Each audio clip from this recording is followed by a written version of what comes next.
Hello, everyone, and welcome back to another episode of I'll Call You Right Back podcast with me, your host. First thing is first, my house feels like it's on fire. For some reason, on October 1st, this glorious day, it's 90 degrees out, and I, for one, am tired of it. But of course, as soon as I leave for vacation, it starts going down into the 60s. So, I mean, whatever. I can't complain about that. And then for the next week, it looks like that. It looks like the colder weather is here to stay. Knock on wood. Hopefully, but a wonderful, wonderful weekend. A wonderful week planned ahead. This is the intro to all the October episodes. For people that have listened last year, I use October as a chance to find some guests that fit the spooky / creepy / Halloweeny type vibe. You know, like I'm into the Halloween shit. I'm real into it. And October, why not get some guests that kind of like fit into that? And man, do I got some good ones coming up. But first things first, I just finished editing this week's episode at Black Forge 2, which is on Chartiers Ave and McKees Rocks. You know, I usually edit all my shit at my house, but you know, my wife was out today, and I was like, I'm gonna go down here and like, you know, I'll work there. You know, you see people working at a coffee shop, and you know, I kind of find that like it was never me before. I thought it was like, I never really had a reason to, I guess, but I was like, fuck it. Went down there today and got a coffee and just chilled down there and edited for a couple hours. And it was fantastic. If you haven't checked out Black Forge Coffee Shop, they have two locations. There's one in Allentown, and there is their new location in McKees Rocks. Both are open, and they're great places. You know, I really enjoy it there. I teamed up with them recently to release my own batch of coffee. I've been spamming everyone on social media. Sorry about it, but deal with it. I made my own custom blend of coffee, and it is called Wake the Dead. And I have 8 bags left, so if you're interested in some coffee, I got some whole bean. I got a whole bean custom blend that I made with some dark and some medium. So DM me, hit me up, and I'll figure out how to get you a bag. Also comes with a dope Halloween sticker pack that I kind of created with some local artists. Dirty Bird, if you want to check his work out on Instagram. But a couple of things that I've been touching on the last couple weeks. I told you I was watching Breaking Bad. I finally finished it, and what a show. And, you know, I got probably 10 years without any spoilers. I think it came out in like 2007, I think it said, but you know, that's over 10 years of no spoilers. Like I really had no idea what was going to happen at the end. And, I'm not going to spoil it now because, you know, I don't want to be that dude to ruin it, but you know, I'm talking to my boss who enjoys Breaking Bad, and we're talking about it. And I'm like, yeah, man, I'm into it. I'm watching it right now. And I told him I was getting close to the edge, and I told him, you know, I only got 2 episodes left. And I was like, damn, I can't believe this happened. And he was like, oh yeah. And then just completely gave away the ending, and it ripped my heart out of my body. 2 episodes left with no spoilers for a decade. But he was sad about it. He really was. And it was a fantastic show. If you haven't watched it yet, I mean, I thought I might be the only reject late to the game, but you know, get on it if you haven't. It's fantastic. They're coming out with a movie spinoff called El Camino. I didn't watch the trailer until I was done with Breaking Bad because, you know, I didn't know what was going on, but it looks pretty decent. And I mean, Netflix got a pretty good run going, but Breaking Bad, fantastic. I would give it, honestly, if I didn't hate Skyler so much, I would give it a 10 out of 10, but I'm going to give it a 9 out of 10. But anyway, I myself am someone who appreciates all things Halloween. You know, I go on the dumb things, like I go to all the haunted houses, and you know, I do all the anything like Halloween themed I'm in for, and I love everything about it. You know, I went to a haunted house. I went to Cheeseman's Farm the other day. It was all right. It was good. You know, I put a little review about it on the page, and I mean, me and my wife just like all this shit. We like to go out. We like to do all this crazy shit, and Cheeseman's Farm was the first haunted house that we went to this year, and I think I rated it a 7 out of 10. I thought it was good. I thought it was great for what it was. It's a haunted house. There's little kids volunteering there, but I thought it was cool.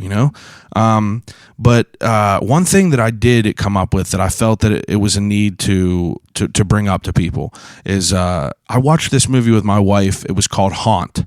All right, me and my wife saw it randomly online. We were looking for a spooky-ass movie to watch, and this movie comes up, and it talks about a group of kids that go into an extreme haunted house, in quotation marks. So you think about it's like an extreme haunted house, I think of like almost like, the actors could touch you or whatever like that. Got to sign a waiver or whatever. But I thought this thing was going to be corny because usually movies aren't that good no more. I take it back. There's a lot of good movies, but I thought that this one might be corny. But I saw Eli Roth talked about it or was involved with it in some way, and we watched it, and it was so good. I'm telling you, it was so good. I rented it off Amazon for $5.99. It is worth every penny. If you watch it and you don't like it, message me. Maybe I'll Venmo you your money back. But don't be lying to me about it, because it's fucking good. But anyway, yeah, October's here. I got some spooky ass episodes planned, and this week we're starting it off with a banger. Last year, me and my wife went to some house in Monongahela to tour it, and it's supposed to be like a haunted house or some shit. You get these like haunted ghost meters or whatever they're called, and it was kind of bogus last year whenever we went. I didn't really think it was that cool, but I started to think to myself, what if I would have got some reaction as I was looking for ghosts in this haunted place? I don't know what I would do, because imagine you're walking through this creepy old house expecting some crazy shit to happen, and you're like, nothing crazy is going to happen here. And you see a little kid run by a doorway, and you're just like, well, I'm gone. But this week, I talked to someone named Bobby Cranmer. Bobby Cranmer is the kid on the cover of The Demon of Brownsville Road. The Demon of Brownsville Road is a book that has been based off a life of the family who lived in this house on Brownsville Road. And last year, I tried to get this dude on the podcast. I put it on Facebook. It was hard to get to him. I don't think he seen that I even reached out to him. But a year later, look where we are. Got him on the podcast, and it was a crazy, crazy conversation. So I hit up Bob, who is the father of this family, okay? Found his email online, emailed him, and I was like, hey, man, I run this podcast in the city. It's October. I do the spooky guests. I'm wondering if you'd be interested to come on and speak about it. And he was like, absolutely, I would. But, he has a little bit more of demanding of a schedule. He was like, would you talk to my son, Bobby Jr.? And I was like, was he around for, the crazy shit? Obviously, I want to talk to you about the crazy shit that happened. He was like, absolutely, he was. Like, he lived in the house for 15 plus years. And I was like, bet, let's do it. So Bobby messaged me, and he was like, hey, man, my dad hit me up and told me that you were interested in interviewing us. And I was like, absolutely. So I've been hearing about this story for a couple of years. And basically what it said, from what I could gather online, was a house on Brownsville Road was there for, many years. Before the house was there was like a settlement there, and Native Americans came in and they murdered 4 people on this settlement. There was a curse cast upon it, and then for some reason, like, a house was built on it, and it has a whole crazy history that we kind of talk about in this episode. So I'm not going to get too detailed, but Bob grew up around here, and he said that this house always stuck in his mind. And I'm talking about Bob Sr. here. He said the house always stuck in his mind. He moved around, and then he came back to the city, and, lo and behold, the house goes up for sale. He buys it, and shit just starts hitting the fan. And I'm not going to go into too many details on here because it's insane. And you know what? Whether you believe whatever you believe, however you believe it, I'm not here for any criticism of anything. I believe what I believe, and I absolutely believe that there is some crazy shit out there. That was a little bit of a puzzle of a tongue twister there, with a lot of beliefs in there, almost like a penguin game. But anyway, comes over, and he's an awesome dude. You know, once you hear about someone living in a haunted house like this, you know, there's details online that said that, like, you know, scratches, bite marks, walls are bleeding, and I was like, holy shit. So if I get this dude on here, I was like, I don't even know what the hell is going to go on. But I linked up with Bob, and this conversation was just, it was super wild. And I'm excited to put it out. So, before we get to the episode, The Demon of Brownsville Road is an Amazon bestseller, or it was at one point, a book about everything you're about to hear about. Bobby gave me a signed copy to do a giveaway with, so, you know, check the Instagram page at I'll Call You Right Back. I'll be posting something probably around like noon, 1 o'clock, on how you could win that signed book. And, yeah, so without further ado, episode 89 of I'll Call You Right Back podcast with Bobby Cranmer Jr.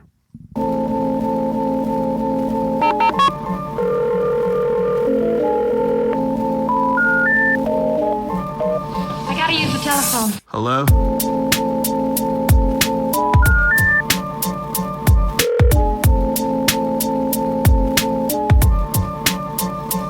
Telephone. I'll call you right back. Call you right back. Telephone. I'll Call You Right Back podcast. This guy's like he runs this podcast. He runs like a rap forum. He got like a YouTube banging, like it's hundreds and hundreds of people pay him to like listen to their music live on YouTube. Jeez. And he just like critiques them and shit like that. And he had ICP on, and I was like, fuck, I gotta listen to these dudes, because I listen to podcasts all the time. And I was like, so this is really going to decide if I hate them or not. And it turns out they are probably the smartest people that have ever been involved in music. And it turns out they've donated more money to a good cause than like millions of dollars. Oh, they like buy people houses and stuff. Dude, like wild single mothers shit. Straight up buy them houses. I never knew all this stuff, and I just hated on them because, like, I was like, you know, I hate clowns first of all, and like just spraying pop around. I just didn't like the whole like vibe of the people around it, and it was wild to hear about that. They said they would talk about how they caught on where they were from. And then once they caught on where they were from, they literally put a map on the wall and just took a dart and threw it. And I think it landed in like Texas. And their plan was to, wherever that dart landed, was to go there and take over that area and make that popular. And once that became popular, do it again and go take over that area. And just like foot soldiers, like running around, like handing out tapes, doing whatever, because like it's a bizarre group. Can't really like, I feel like them dudes like approaching people is different than like, you know, a regular artist approaching people. Yeah, well, they're definitely their own thing. They're their own whole taste. Crowd is it's all completely unique.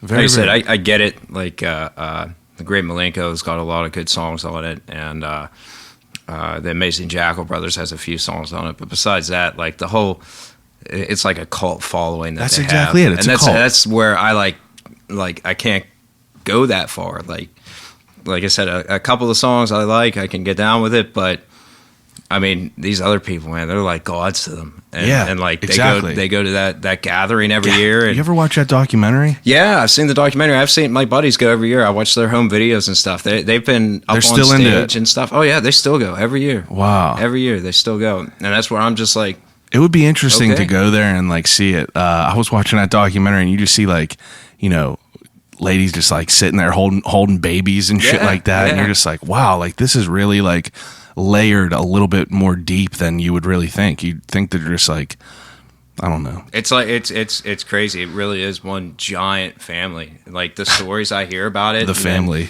You see, like they have like meet and greets, but it's like an all day meet and greet where they hang out with like a whole stadium full of people and just sit up on stage and just, you know, BS with people. And I mean, who else does stuff like that? No one, man. And it's weird because like that's how and that's why like I had like a newfound respect for them after listening to that podcast, because it was like an hour and a half of them dudes just like basically saying like, you know, we're just like fucking misunderstood. They're like, so what? We like to paint our fucking face, and he was like, if we didn't paint our face, we would be, you know, just like other people. But I don't know. They have that's that whole like shock rap stuff. But so you're on the front cover of that. That's you? On the cover of the book? Yeah. Yeah, that's me. That was, I think that was the day we moved in, or the day we were moving in. I don't know who took the picture, my mom or my dad, but yeah, that's me standing there.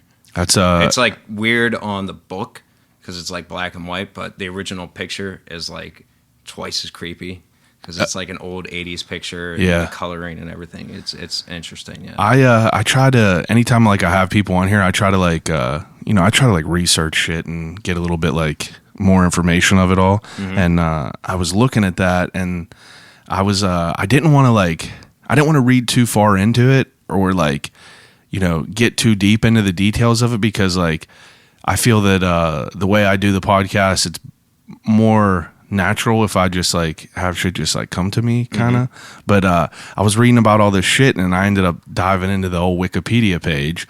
You ever read your Wikipedia page? On what? On the Demon of Brownsville. There's a Wikipedia page? Oh yeah. No, I've never read it. Never read it. No. It's now first of all, are you comfortable how that is? Are you good? Yeah, I'm good. Okay. I'm good. I just pull that up just a little bit. Pull this up. Yeah, just right. Gotcha. There you go. But I wanted to talk to you because like I don't know, it's a pretty famous story you're involved with. I mean, I feel like it got to be bizarre. It's very bizarre, being that like you know, I consider myself a skeptic. Yeah. You know. Are you? Yeah. Like, you know, here I am. I've been on 3 of these TV shows that are about hauntings and. What was it? Paranormal State? No. Well, Paranormal State, they were there first. Okay. But that was before they had a TV show, when they were still like a reputable group. Like they were based out of Penn State. They were an actual like that dude was out of there. Penn State, right? Yeah, but I mean that was a college group. Like it was something they were doing in order to graduate. You know, so it was funded by Penn State. They were reputable. I mean, think of like Ghostbusters, how they were at that university. Like the same deal. They came to the house even when they were there. Like they threw me off with some of the stuff they did. But well, that main dude was. I remember Ryan, seeing him on TV. yeah. He was kind of strange. Like. Yeah. I don't know if that's more of like the cinematic end of it. Like, you know, they try to make it like that, like super creepy, but I mean, yeah, when they got on TV, they really did like change a lot of the stuff that they do. They weren't like that when they were with us. It was real serious and respectable. But like what I can say about them was, you know, when they got their TV show, they asked if they could talk about us, and we asked them not to, and they respected that. Yeah. You know, they dropped hints, I think, in the first couple episodes about us, but they never really mentioned us in any interviews or anything until the book came out, and then Ryan was able to talk about it. But getting back, like, so they came to the house, and then I did the TV show Haunting, the TV show Paranormal Witness, and the TV show what the hell is it? The Exorcist Files. That's right. And all 3 of which they're on like Discovery Network, and they have like all their little sister networks that they air it on. So any given day, I'll get text messages. Hey, you're on TV. Hey, you're on TV. And how old were you? It started. I think I did my first one. I was like 24, 25. And you're how old now? 33. You said? Yeah, 33. So it's been going on for a minute. So how old were you when you moved into this house? 3. 3. Yeah, I was 3 years old. And how long? How many years did you live there? I was like 18, 17. Well, I moved out when I started going to school. Yeah. And then when I came home from school, I was there for a little bit, and then I got married and moved out. Wow. So yeah, it was a long ordeal. Yeah. I mean, do you remember moving in there? Yeah. You well, do? I don't remember necessarily moving in, but I remember the first day I was in there, and I don't know how it all happened. I mean, you gotta remember I was 3 years old. Yeah, for sure. They were like the homeowner was taking us all on a tour of the house, and somehow I got like separated, and I remember just ending up on these because there's 2 stairwells in the house, and one is used to be for like maids and whatnot. So it's this real tight little stairwell, and somehow I ended up in there, and I remember like screaming and yelling and crying, and the homeowner was actually the first one to get to me. And when she picked me up, I guess like the first question she asked was like, "Did you see something? What's wrong? Did you see something?" That's in the Wikipedia page. Yeah, and like so that was like my first experience in that house. First day. First day, yeah. That's fucked up. It says in the Wikipedia page, I didn't know, like, it doesn't say how old you were, but it just said, like, you know, you were like, you guys were going through, like, a walkthrough or some shit, and you just were at the steps, and people heard you, like, crying and shit like that, and they said that you fucking seen a ghost. Yeah, well, that's the thing. I don't remember if I saw anything. Yeah. I remember being, like, walking through the house, and then I remember being on the steps and, like, screaming and yelling because I had no idea where I was. Yeah. And, like I said, she was an older woman. She was the first one to get to me, and then my parents got me and like calmed me down and kind of brushed it off. Ugh. But yeah, it was funny. Years later, when all this stuff came up, my dad remembering that and being like, "It's interesting how the first thing she asked you was, 'Did you see something?' Like, why would you ask that question?" Yeah, that's weird. So, instead of just saying like, "What happened?" Exactly. Like, you know, "Oh, did you get lost or something?" Jesus. You know, like standard question you would ask a 3-year-old in a right? big ass house like that. Yeah, that. like what happened? Did you fall or something? Yeah. All right. So before we get too crazy and get into this, I do an opening segment with all my guests. It's called "What's in the Cup." What's in the cup? So what's in your cup? Well, pretty simple right now. I don't have any Jack, so just a Coke. Coca-Cola? Coca-Cola. I got some liquor, I think, if you want it. Oh, man. But so I'm trying to research, like I was trying to research and like look a little bit into like what it was and like what was like the backstory of this house. Oh, man. It's a pretty lengthy story. Well, from what the whole backstory of it. From what I gathered, it was like it said like Native Americans killed kids there or some shit. Yeah, you can actually go there today. There's actually four bodies buried in the front yard. I was gonna ask you that. That's true? Yeah, that's true. To this day, they're there. That I've never seen that house in person. I didn't really know about this until last year. You know, I was Googling some people to like have on and like who to talk to and shit like that, and that popped up, and I was like, damn, I never knew that was up there. I never even heard about it. And then I actually seen a picture of the house. Like I was Google Street Viewing it. And it looks wild. It does look wild.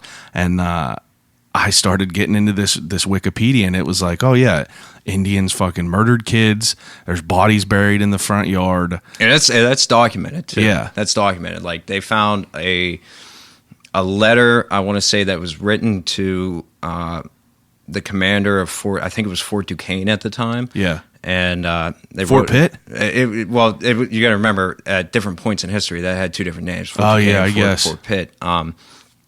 But I think it was Fort Duquesne at the time. They wrote a letter saying, because there were all these little Indian skirmishes that were happening because the initial settlers weren't supposed to be this far west, and so the Indians were basically running amok and destroying homesteads and whatnot, and which rightfully so. Yeah. Rightfully so. But I guess.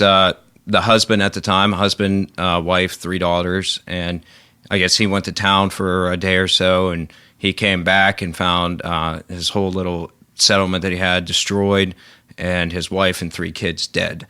And I guess it was reported, and the one guy wrote a letter about it. And I want to say it's either at Carnegie Library or it's at the historic, the Historic Society downtown. One or the other, but they found the letter and researched it, and sure enough. But there's like this giant oak tree in the front yard, and growing up, like a lot of the older people in the community, I remember this one time that it was raining real bad, an older gentleman came up on the porch. I must have been about 10. Yeah. And he was, probably in his 80s, and he came up on the porch to get out of the rain, like typical that, old guy does. Yeah. And he started telling us a story about the tree. He said, there's something significant about that tree over there. I think George Washington slept under it or something, because it's a really unique tree to the area. And even the house where it sits on Brownsville Road is like offset from Brownsville Road to make room for that tree to stay there. And sure enough, it states, that tree was like George Washington and sleep under it. It's a grave marker that was planted. And right at the base of the tree, I remember my dad, after he found the letter, was looking around, and I said, I work construction. I'm like, ground penetrating radar isn't like this fancy technology anymore. I mean, you can hire a company for, a few $100s to come out and scan this. Yeah. And he did, and guy came out, and he's scanning the yard, and we didn't tell him what he was looking for initially. We just had this area kind of, roped off. Can you scan this and just tell us what you find down there? You could see his face like start to change as he got about halfway through it, because he could see what he was looking at. Oh, you could see like bones and shit? Well, you can't see the bones, but you could just see what's like the imprints that are under the ground and make sense of what it is. You could see his face start to change, and he's like, I'm not sure, but it looks like there's 4 bodies buried here, laying next to each other. And, that basically sealed the deal on it. So my old man put a little plaque in their honor there, and had the area blessed and whatnot. But that was the start of it, all the way back. I think that was like 1600s, 1700s, long time ago. Yeah. That's it said from what the Wikipedia. I mean, obviously anyone could put whatever they want. It said 1792. Okay, but I was looking through this, and so that house was it says in the Wikipedia that like whenever your dad got transferred here or whatever, that was like his dream house, and it was like he was like pulled to it or some shit. Yeah, he used to tell us stories about how when he was a kid, he would walk by the house and he would just stand on Brownsville Road and just stare at it. Oh, he's from here? Yeah, well, he's from Brentwood too. He grew up in Brentwood. He always said that he would just stand there and just stare at the house and want to go up and knock on the door. And I think for a time it was boarded up. I think he might have gone up and even looked through the window or something. But yeah, we moved all over America. He was in the Army for a while when me and my sister were born. So he was moving all over the place. And when it came time to move back to Pittsburgh, that house like was going on the market. It wasn't on the market yet. And he was able to like get in and buy it, and he bought it. I guess it was like really low under market value at the time. Yeah, that's what it said. It never even made it to the market. My grandmother at the time was in real estate, so she knew all the houses and everything that was going on, and basically they were able to, fall backwards into that house. His, quote unquote dream house. Yeah, quote unquote. So, I mean, you guys move into here, and you had that first experience, and I mean, it said it had a couple like occurrences of what was going on. Another thing it said on there was there was a closet, and there was like a drawstring or something. Yeah, there's this coat closet. Like if you walk into the house, right at the bottom of the steps in the foyer, and there's a little light, and it just has a little pull chain to turn the light on, and I guess.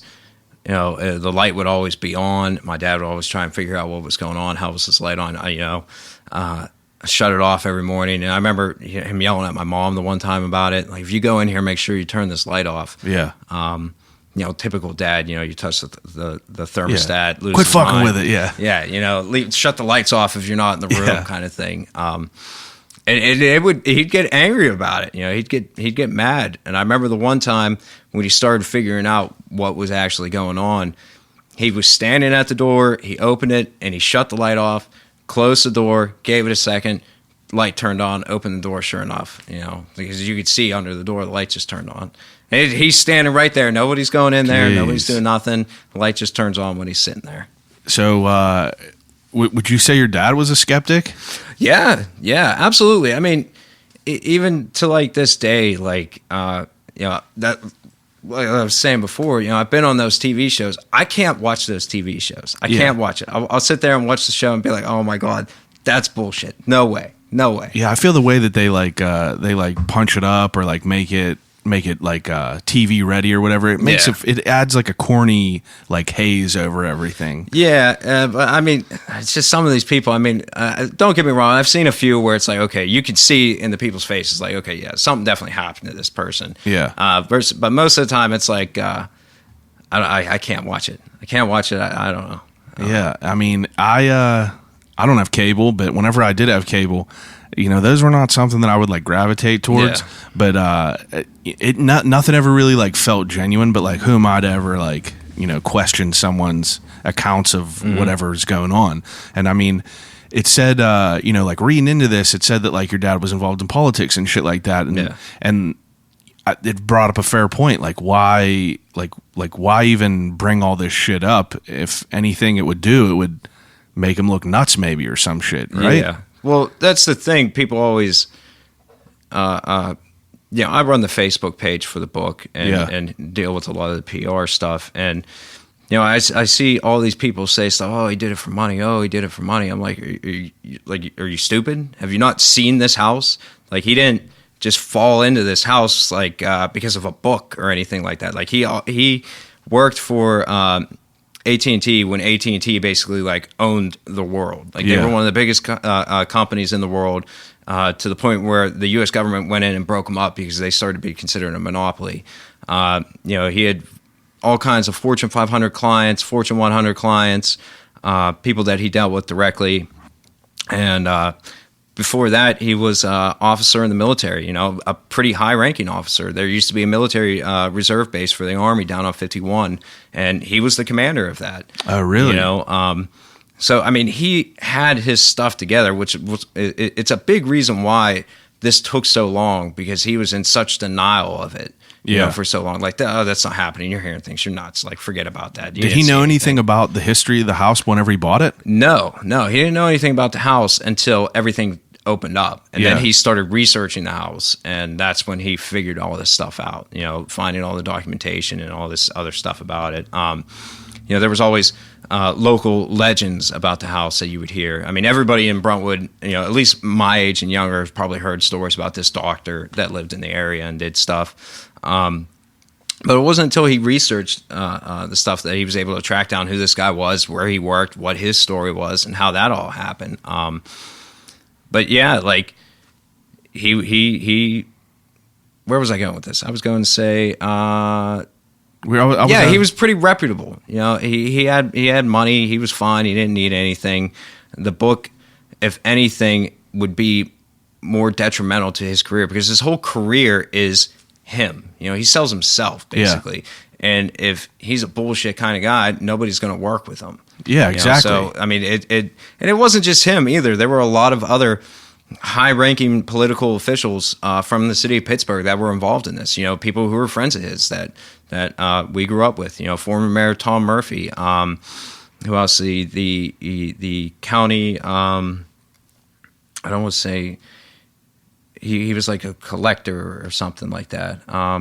Basically handled all the finances for the county. He was involved with it. All kinds of people. And it's not just like at the time in like early 2000s, it was like a who's who of politics in Pittsburgh. And they all stand behind it. They were all there. They all had their own experiences. Now, so it's a 3-story house, right? Yeah. Now, how many bedrooms? It looks big as hell. Yeah, it is big as hell. On the second floor, 1, 2, 3. Well, right now 4, and then the attic was an apartment, kind of a bedroom upstairs too. So about 4 or 5 bedrooms, depending on how you break it down. 2 bathrooms, 3 bathrooms. Big dining room, big living room, big foyer, big office, entertainment room, kitchen. Giant basement. Are you the oldest? No, my sister's older. I'm the oldest boy. I got 2 younger brothers, so it's Jessica, me, David, then Charlie. How many years older is she than you? 1. 1 year older. Okay. Yeah, so she's 84, I'm 85, David's 86, Charlie's 88. Okay, so I mean, whenever you guys are moving in there, you had this first experience. You're 3. I'm sure you don't remember a lot of shit. Yeah. I mean, it said in the first couple weeks, shit just started popping off. A lot of that stuff was with my mom. Yeah. Like, she had a lot of experiences. My dad had a lot of experiences. Stuff really didn't start happening with me and my brothers, at least that I can remember, until I was at least in elementary school, I want to say. Right around that point in time. I can remember things starting to be wrong and off. Don't always remember exactly why, but I know for years, like the quote blue room of the house the room that everything happened in, that was my room. Why do you call it blue room? Because it just had blue wallpaper. Oh, okay, yeah. Blue wallpaper, blue carpet. The whole room's freaking blue, so we called it the blue room. Yeah. Never really called it that until the book came out, and that's how we referred to it in the book. But that was my room. I had this giant queen-size bed, little kid, and I never slept in there. There was a light in the closet, and I would keep the light on, and I would sleep in the closet. And I stayed in there for a few years. Were you just creeped out? Like, I didn't like the room. I Yeah. just didn't like it. Like, I wouldn't go near the bed. I wouldn't even walk into the room because the closet's on the same wall as the entrance door. So I would walk in and like walk along the wall and go into the closet. I had a little radio in there, and I'd keep the light on. And like, when I say closet, you know, people might think like this little area, but like you could probably fit. Like, I could probably go in there today and lay down and go to sleep. Like, it's a big closet, big walk-in closet. But yeah, that was just where I stayed. I had a little mattress in there, a little radio, because in there I could keep the light on. You know. So. Yeah. And whenever you whenever you guys moved in there, was it like furnished, the house? It's like because I don't think so. You said a big queen size bed. Yeah. So you stayed away from the bed. Yeah. Now, was it from? Did anyone in your family have any sort of like, you know, any sort of like? Was everyone like kind of skeptical? Wouldn't like no one was like crazy like, you know, ghost fans or anything like that? No, nothing like that. But I would say, you know, my parents always would turn us off to it. You know, be like, "Oh, you're just seeing things, you're just hearing things." But me and my brothers and my sister, we all would talk amongst each other, and like we all knew something was off. Yeah, you know, and when you're a little kid, you know, we're talking about like Santa Claus age, you know, Easter Bunny age. You know, a ghost isn't that far off. Yeah, from your that, radar. I mean, a fucking tooth fairy. You know, exactly. You know, it's just as you grow up, like, oh, you figure out all the other stuff, but all this other crazy shit's still going on every day. Yeah, I mean, so like a everyday life there. I mean, obviously regular kid. I mean, like what kind of shit were you into when you were younger? Geez, man, sports, bike, outside. We played kick the can, release until 2-3 o'clock in the morning. Man, no kids ever play release now. Dude, I ask kids today, like, do you guys ever play release? What's release? Yeah, no one knows what that is. Nobody, no. Ain't kick that the crazy? can. What do you mean kick the can? What are you talking about? I never played kick the can. I think by the time I probably had a ball or something, but I mean, release was like pivotal when we were younger. Yeah, we would get huge games going. Yeah, I lived a lot of kids. You know where Sarah Catholic High School is? It's like over by McKeesport. Me and my brother lived, I mean, like our parents lived over there too, but we would, my brother had like a bunch of friends in the neighborhood. He's 6 years older than me, so I was definitely way younger, but I always was allowed to play with them. But we would have like whole like areas of kids. There would be like a mob of 30 kids. Oh yeah. We would all just go play. Yep. And now you don't even see kids riding their fucking bikes out anymore. No, but when I see kids every once in a while, I get all excited, like, oh my God, look, children outside. Yeah, this right. is crazy. On my way to work the other day, I saw a front yard filled with pedal bikes, and I was like, wow, like that, it made me feel nostalgic a little bit. So, I mean, in the beginning, you said shit was happening to your mom at first. Yeah. What kind of stuff? I don't know, just like the way I always explain the shit that would happen, because people always think that, you know, something from like a Rob Zombie movie or something. Yeah. You know, when you talk about haunted houses and whatnot. The best example I've ever seen of like accurate haunted house. Well, there are two. There's an old movie from the 60s called A Haunting. And in that movie, you don't see anything. There's no ghosts. There's nothing. It's just this woman in this giant house. She starts hearing shit, and all kinds of crazy stuff starts happening. And it's just like this.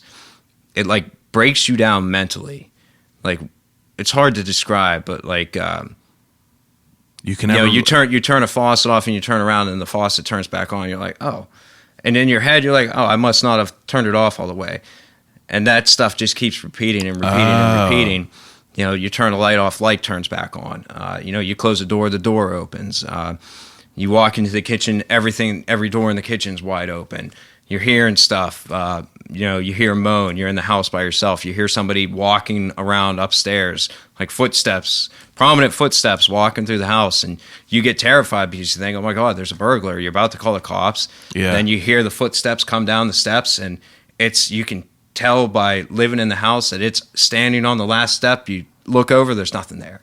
You know, stuff like that where it's just it just really takes a toll on like your head. It's almost like you can't ever like relax or anything like that. Yeah, it always keeps you on edge. Like the way I always describe it is like, at least what makes sense to me is it breaks you down mentally, so it can invade you spiritually. You know, a strong, confident, a mentally strong, confident person isn't going to be too affected by it. But somebody that deals with this stuff daily, like it's kind of hard not to just chips away, it, like slowly wear at you. Yeah, and you know, she was a stay-at-home mom, 3 kids. My dad worked all the time, so she was in the house all the time. I don't know necessarily what her personal experiences were. I know she's told stuff before, but I mean nothing as far as like grab like you see shit in like Paranormal Activity where someone gets drug somewhere. No, it got to that point though. I'm sure it did, but I'm talking about in the beginning. Like but it was in the just beginning, yeah, no. Is it just like sounds and shit like that? Yeah, sounds. You know, like I said, a lot of banging and do you remember hearing any of that? Oh yeah. I remember the one time we had friends over, and it was my cousin Joseph, my cousin Elizabeth, my friend from school Joe, and me and my brothers were all sitting down in the entertainment room, and every wall and the ceiling sounded like there was some like a handful of people on each end just banging on the walls. And we're all sitting there, like at first it was like one bang and we're all, you know, laughing a little bit, then 2, then 3, then it sounds like, you know, you're getting attacked from all angles. So first we were laughing, and then, you know, we're all sitting there screaming, terrified. Jesus. You know, and that's the other thing about it too. Like whenever it came out about the book, like there were a lot of people local to the area. Oh, I never heard anything. But like Joe hit me up on Facebook. He's like, oh, you guys talking about that? He's like, remember this one time when this happened? He's like, that house was crazy. So our personal friends who would like stay over and grew up with us and been to that house, they all knew. You had friends that would actually stay over? Yeah. And I also have friends that would never go back. Yeah. You know, like people had their own experience. My one friend, Jake, he saw something standing in the closet, and he froze up and started screaming, couldn't move, left. My sister, I remember she would have sleepovers when she was a kid, like slumber parties was a big thing in the 90s. And every time there was always a handful of girls that would leave. They'd start crying in the middle of the night, have to call their parents, come get them. Jesus. What else? Was your dad experiencing shit in the beginning? I think so, but he was real passive to it. You know? Kind of like dismissing it a little bit. Yeah, I don't know if it was I mean, he was dismissive to us about it, but I don't know how he really reacted to it, because today, if he talks about it, he says he had stuff going on and he was just trying to like, you know, I guess hope it would go away or something. And then when it started getting worse, then, you know, he had to address it. Now, the first like you said, it started to happen whenever you're like in elementary school and shit like that. Now, were you guys knew that something was wrong? Like you knew that it was weird. Yeah. You guys were in there by yourself. Like, were you staying at home by yourself, like with your brothers and sisters sometimes? Like, you had to be freaked out, right? All the time. Yeah. What grade was I in? The first, I remember I stayed home. This was the first time I saw anything. And I think it's the first time anybody saw anything. I stayed home from school sick, probably about 8, 9 o'clock in the morning, and I'm laying in bed, and my room, the bed was against the wall next to the window. I remember looking out the window and watching my mom's minivan drive out of the driveway so she could take, you know, my brothers and sisters to school. Yeah. And as soon as she like left the driveway, I started hearing this like faint noise. And the way I always describe it is take bagpipes but hook it up to like a guitar distortion. It just started getting louder and louder and louder. And I remember just like being frozen in bed, terrified of this noise, and just having this like feeling of doom, like something's coming. And the door to my room was open, and this thing came like into my room, and it was like hopping. And I always describe it as like if you've ever been to like a Spencer store, they have those little glow ball things that have like lightning inside. Yeah, it. you touch it and it like moves it. Well, it was like a body of just like static electricity like that, like a smaller thing, probably about like a kid's height. And came skipping into my room, stood at the foot of my bed, and turned around and skipped out, left the room. And I'm laying there looking at the door after I just watched this. Still hear this noise. And this black hooded figure like rushed past the door real quick. And as it like rushed past the door, I pulled the blankets up over my head, and the blankets got pulled out of my hands, flew to my feet, and folded at the foot of my bed. And I'm laying there just looking at the ceiling, and directly above me was like this, like take a human body but turn it into like I can't talk right now. My mouth's dry. I'm about to pop this Coke open. Go ahead. It was like a light bulb though. Yeah. And it was directly above me, just like how I was laying on the bed, but just like a mirror image on the ceiling almost. And I closed my eyes and started screaming, and then it all stopped. Really? I didn't move until my mom came home, and then I didn't even move until she made her way up the steps. And you told her? I didn't tell anybody that story until a couple weeks later.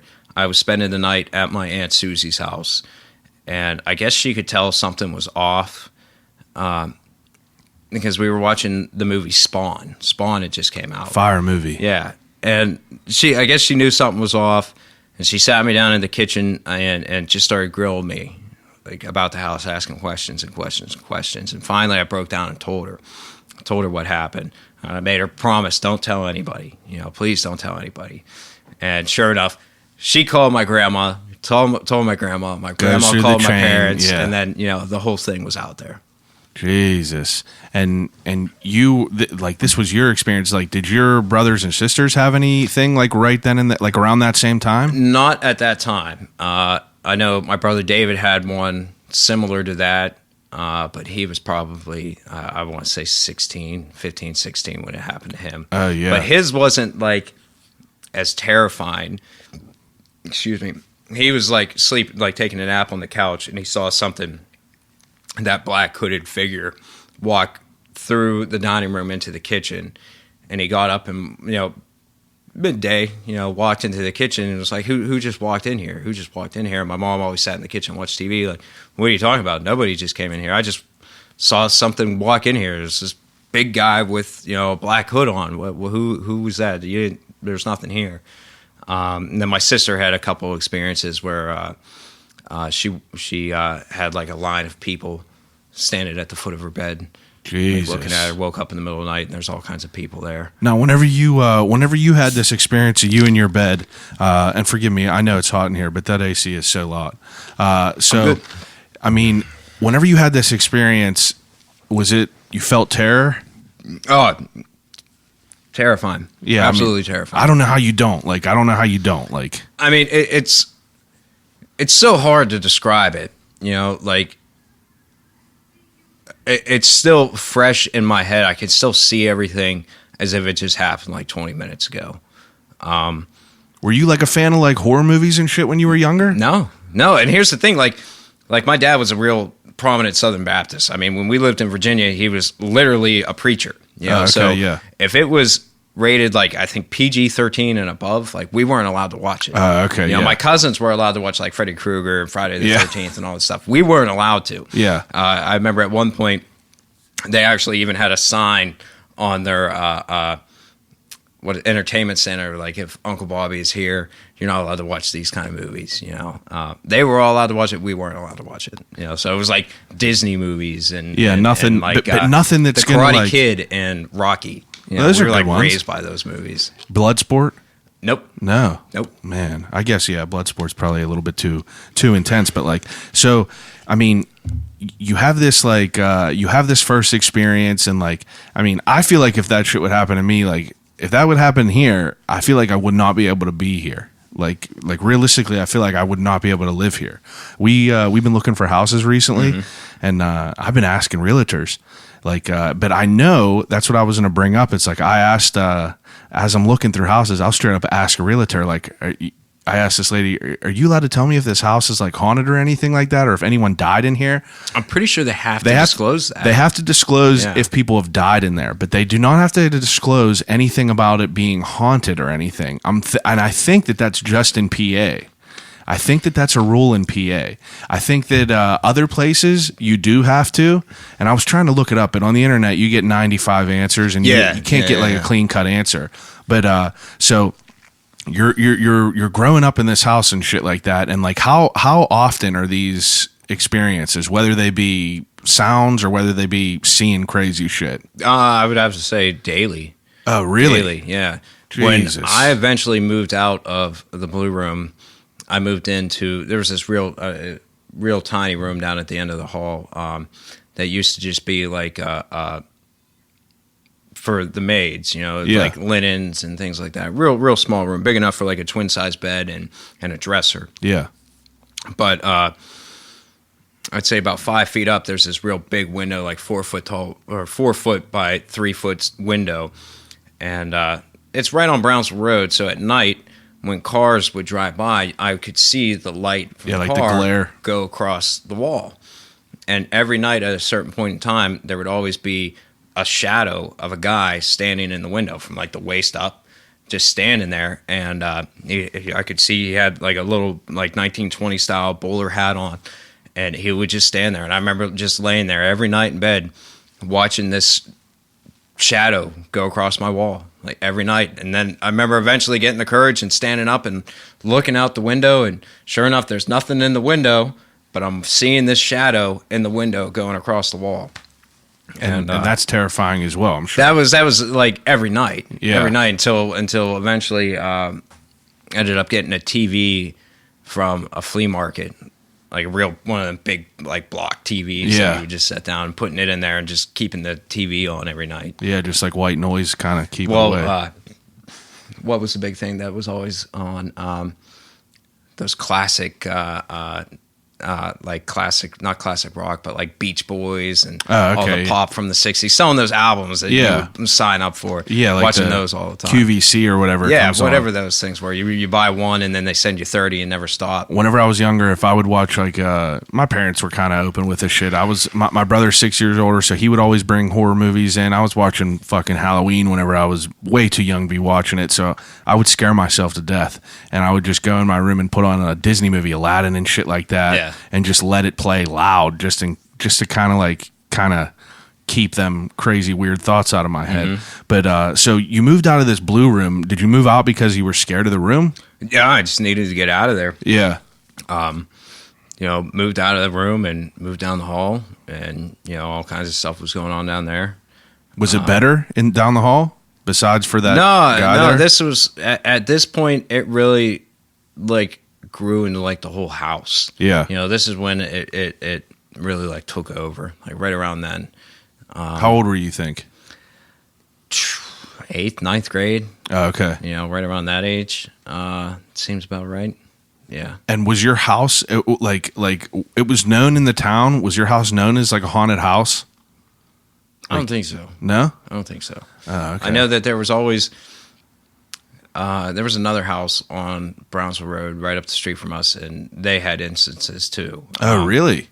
And because the guy who's in the book, this doctor or whatever, he did illegal abortions. Yeah. And he did them at our house, and he did them at another house. And Yeah. that other house was haunted. Everybody knew about it. And I remember the one time trick or treating, I went up and even asked him. I was like, "Is your house haunted?" She's like, "Yeah, but they're nice ghosts." I was like, "What do you mean nice ghosts?" She's like, "They're all babies." Like, huh? She's like, "Yeah, we just hear babies crying all the time, like, all night long. We just hear babies." It's like, oh, okay. Then to find out it's like the same thing going on with us, just a little different, not babies. Yeah, kind of more. Oh, Jesus. Okay, so you moved down this other room, and I mean, your brothers and sisters, are they having as much activity as you are? I don't think so. I don't think it really started to get to either of them or my sister until things really like were getting towards a peak. I mean, things would happen, that would scare all of us and whatnot, but initially it was like me and my mom who were being like directly like attacked by this thing, I would say. You know, really focusing in on us. Now, while this is going on, I mean, like, and are you making it like as you're getting older? Are you making it like more well known to people, like your mom and dad and shit like that? Like, yo, there's some crazy shit happening here. Well, I mean, it got to the point where they really couldn't deny it anymore. You know, when there was the one morning I came downstairs to get breakfast and whatnot. I walk in the kitchen. I don't have my shirt on, and I walk into the kitchen. My mom starts screaming like, "What happened to you? What happened to you?" And she got up from the table, ran over, and like started grabbing my side, looking at me. And I looked down at my side. I had this big bite mark. Like, you could see teeth and everything, big bruise. It was all black and blue right on my side. Jesus. No idea what happened. That was the first like physical thing on your body? One of the first ones. Well, my dad would get scratched up. I would get scratched up. But I think that was the first time something like that happened. Did you ever feel like anything? Like, no. You never felt it like while you were awake or anything? Never felt it. Okay. Even then, like walking out, like I didn't know anything was off until she started screaming. And here I have this giant bite mark on my side. Yeah, because on the Wikipedia it said that like there was instances of people, scratches, but then so there was one that like kind of stood out to me. It said the fucking walls were bleeding. Oh yeah, that was nuts. That was nuts. You got to kind of explain this out. Well, the scratches too, like that would terrify me. They weren't like mild scratches. They were like think of like somebody being attacked by someone who was like real long fingernails, like real deep scratches. Yeah. It was always being like 3, so I'd wake up and I have these big scratches across my chest. My dad would have them on his back. Well, he actually... Is there any pictures of these? Yeah, they have a picture of my dad's back. And it looks like he got attacked by somebody with like a razor blade. Like his whole back was all chopped up. That's the other thing too, when people ask about pictures and whatnot. Like this was... there weren't cell phones. Yeah, I know no one. That's why. There were the film big arm cameras, and then there were the developed point and shoot with film thing. Well, you take 25 pictures, then you go and you give the camera to somebody. 2 weeks later, you go and pick up your pictures, like that sort of stuff. Yeah. But besides that, no real pictures. You asked me something a second ago. What was that? I asked you about the bleeding walls. Oh yeah, the bleeding walls. Yeah. Like that's curtains for me. I came home. Let's see. I was probably 16, 17, right around then. I know I was older, but I came home, and all the lights in the house were on, and my dad was like running through the house, like flipping out, like what is going on? What is going on? And he like grabbed me, Bobby, come here. Go up the steps, and the steps that lead up to the attic, it had like this older white wallpaper. He's like, look at this. And all down the wall, starting from like the ceiling, which some of the ceilings at certain points is probably about 15 feet high. It's a real big stairwell. Starting all the way at the ceiling, just all down the walls, just blood drops, just like trails of blood. All of them. What do you, all 4 like? Walls. What's going through your mind? He's what is this? At me, I'm like, I don't know. I mean, I don't know. Like I feel at like that point, it was like.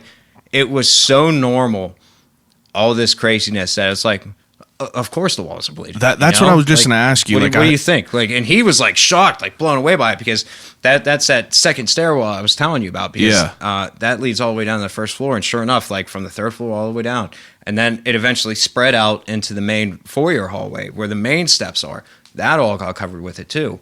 Like it was just this. It started upstairs and then worked its way down. And it's like you never saw it happen, or anything like that. You just come home and and like think of blood dripping down the walls, and that's exactly what it looked like. Like it wasn't like a crime scene, blood splatter. It was like drops of blood just running the whole length. Now, after this would happen, is this like you guys would have to clean this off, and it would just happen again, or was it just like? No, I don't remember anybody ever trying to clean it. He might have tried to clean it, but I don't think anybody. What was up with the attic? Was that like a place that you guys went at all? Like I said, the attic was an apartment. And someone lived there? Yeah, when we initially moved in, there was an older woman that lived there. I want to say that she was related to the former owner. And then she moved out, and another woman moved in up there. Her name was Laura. She lived there for a few years. And then did she have experiences? I think so. Yeah. She moved out. And then my sister turned that into her room. You know, like I said, it was like a 1-bedroom apartment. I mean, it had a bathroom, a kitchen, a living room, and a bedroom. Yeah. And that was my sister's room for years. So, Jesus. So you had some walls that were just bleeding, like, and I mean, like what is, like what is the thought of like your entire family if this is going on? It's just like, was there never thoughts of just being like, hey, we got to get out of here, or? Yeah. A lot of time when stuff was getting bad, my parents would like send us away for weeks, like go stay here, go stay there, and we would go stay with family members, friends, and it would just be those two that stayed there. Especially when the Paranormal State kids were there, we weren't allowed to be there when they were there. Why? They're stirring shit up almost. Yeah. Again, I don't necessarily agree with a lot of the stuff they did. You know, just to give an example, I remember walking through the house when they were there, because they obviously interviewed all of us, and you know, I walked in my room. 2 guys are sitting in my room on the floor having like a little seance thing, and I'm like freaked out, like, what the fuck are you doing in here? And sorry, and they got up and left. And then there was this girl that was with them, and she had this necklace on, and the necklace was like an old skeleton key. Yeah. So I asked her about it, like thinking it might be some story to it, like, oh, this is to memory chest or key to this or whatever. So I asked her, I'm like, well, what's the key for? She's like, spirits are afraid of metal. I remember just thinking, like, how fucking stupid are you? Like, what about the mile worth of fucking pipe that's in this house? Yeah. The thousands, hundreds of thousands of nails, all the fucking metal doorknobs and all this shit, the faucets that turn on that are metal, the doors that open That's that true. are Yeah, metal. they turn on like, and stuff. But they're afraid of metal, right? Yeah, okay. And that was it. I had it with them at that point. Like, I'm done. I'm done. You don't know what the fuck you're dealing with. You don't know what the fuck you're doing. I'll see you later. How old were you when this was going on? Like 16? Yeah, I was mid-teenager. So, yeah, right around there. 15, 16 years old, something like that. Now, how do they hear about it? Who? The paranormal guys. Because my dad, he initially reached out to his pastor. This is another big reason why he actually wrote the book.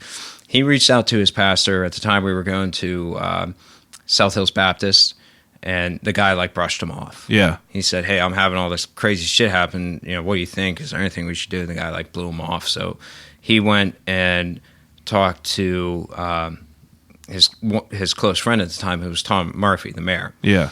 Talked to him about it. Tom Murphy was a devout Catholic. He put my dad in touch with Bishop Worrell. Bishop Worrell. Yeah. And they said, you know, these people are going to contact you. And That guy confirmed me. before the church got involved, they wanted to have a third party verify that there were issues with the house. So that was another big reason why none of us were allowed to be there, to make sure it wasn't just the kids fucking around or anything. Make sure it wasn't my dad or people just being crazy or seeing shit. So Paranormal State came in. If there were pictures and videos, I'm pretty sure there are, and I'm pretty sure they have them. I know they had recordings, EVP, all that other stuff. The one girl who was there, Heather Taddy, well, she wasn't there at the time, but she joined their group later.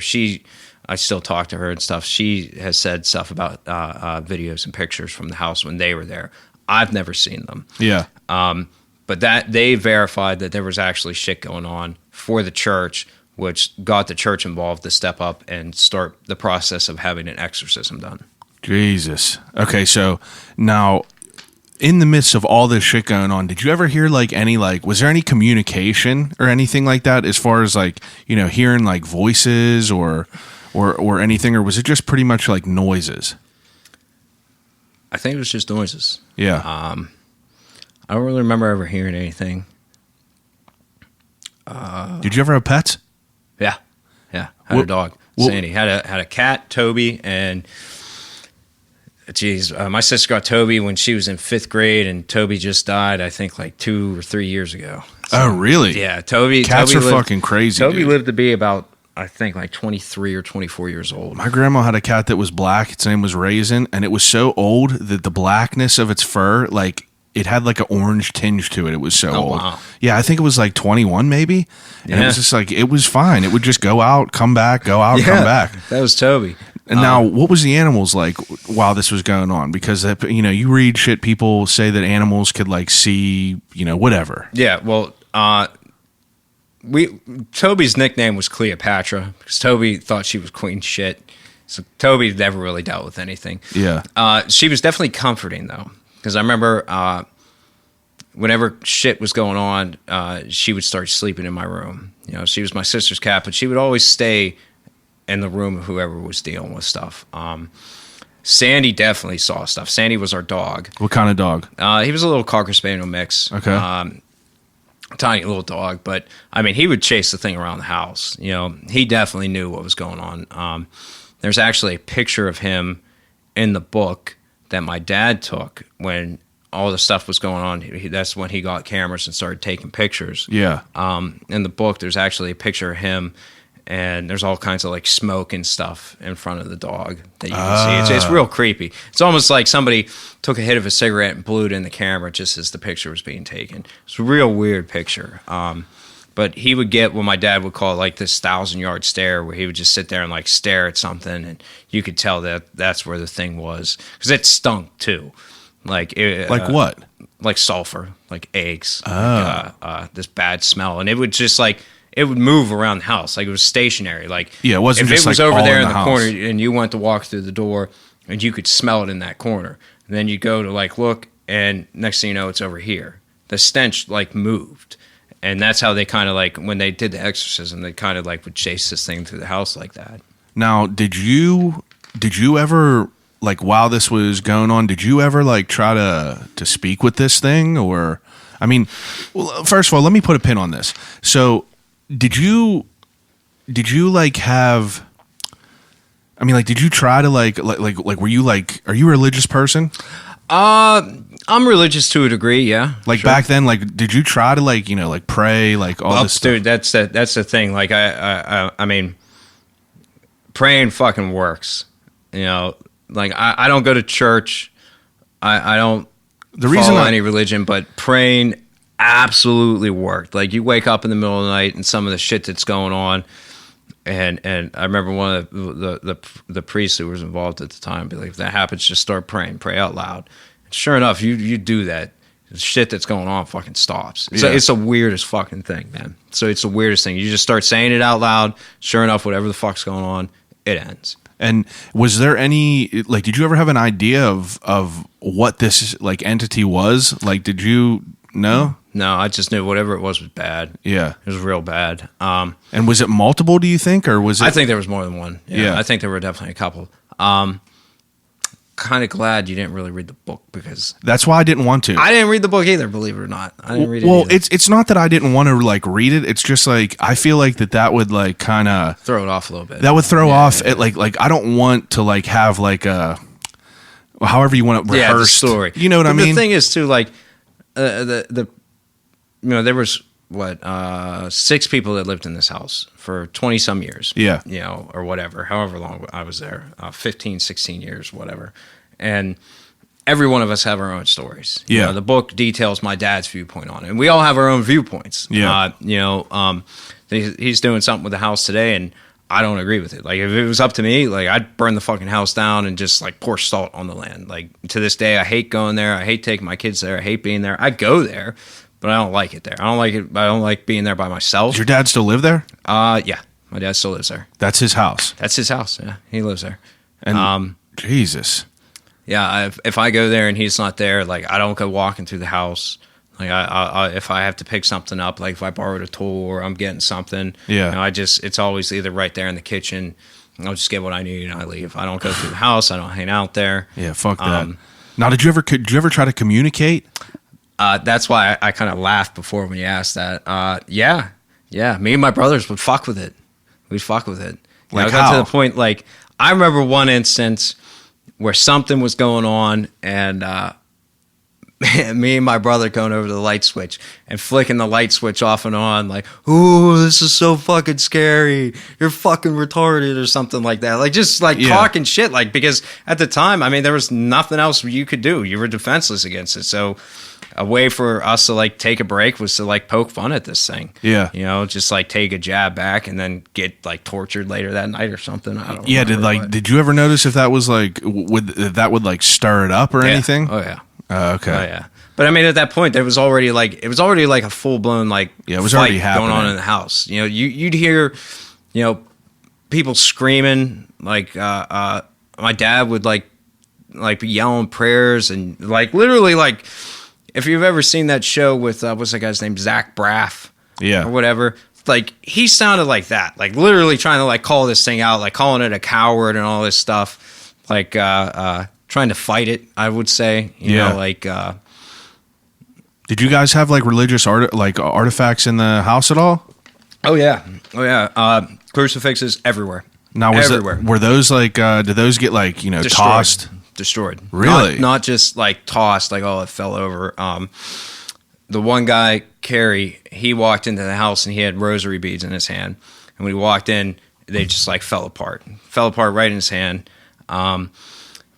We used to wear crucifixes all the time. I remember one of the priests said it was a big deal for me and my father to get matching crucifixes, have them blessed, and we both would have to wear it because we were the ones being like really directly attacked. Yeah. And big deal for us to get these crosses and whatnot. And, you know, his would just disappear and mine eventually just bent in half. You know, you would find these things bent in half, broken, snapped, thrown around. Like really? Numerous. I mean, I think there's a picture somewhere because my dad he started collecting them. It happened so often. But there's a picture. I think it was in one of the newspapers. He laid them out for the newspaper. And there's like 6 or 7 different crosses and crucifixes, all snapped, bent, and twisted, mangled, like they were chewed on and things. Now, really, really weird stuff. Yeah, that's insane. Now, as you're older and shit like that, you're 15, 16 years old. Are you someone that like would watch scary movies and shit like that after? No, I still don't watch scary movies. Okay. Like what was that one scary movie? It just came out a couple years ago. Conjuring? The Conjuring, yeah. Honestly, from my point of view, from what you're talking about and like what's going on, that sounds like yeah. Well, that's the thing. Watching that movie, you watched it? I watched that movie. Well, the kids and everybody wanted to watch it, yeah. So we watched it. I was so terrified watching it because it was like watching like flashbacks and stuff that like my kids were like laughing at me because of how terrified I was. The movie, Bro, I would be in tears all the time if I seen shit. What's the movie I mentioned before? Paranormal Activity. I went to see that with my ex-wife at the movie theater, and I drove home from the movie theater with the lights turned on inside the car, just so I could see the back seat. Literally drove home from the theater. I think we lived out in Jefferson Hills at the time. Drove home from the waterfront. Yeah, drove all the way home with the lights on inside the car. I was so twisted up by that. Yeah, I mean, I couldn't even imagine that. Slasher films don't bother me too much. Yeah, like I can watch slasher films like House of a Thousand Corpses. I love that movie. Yeah, I love it. But it's not. That's one of my favorites. Actually, it's not the same. Absolutely.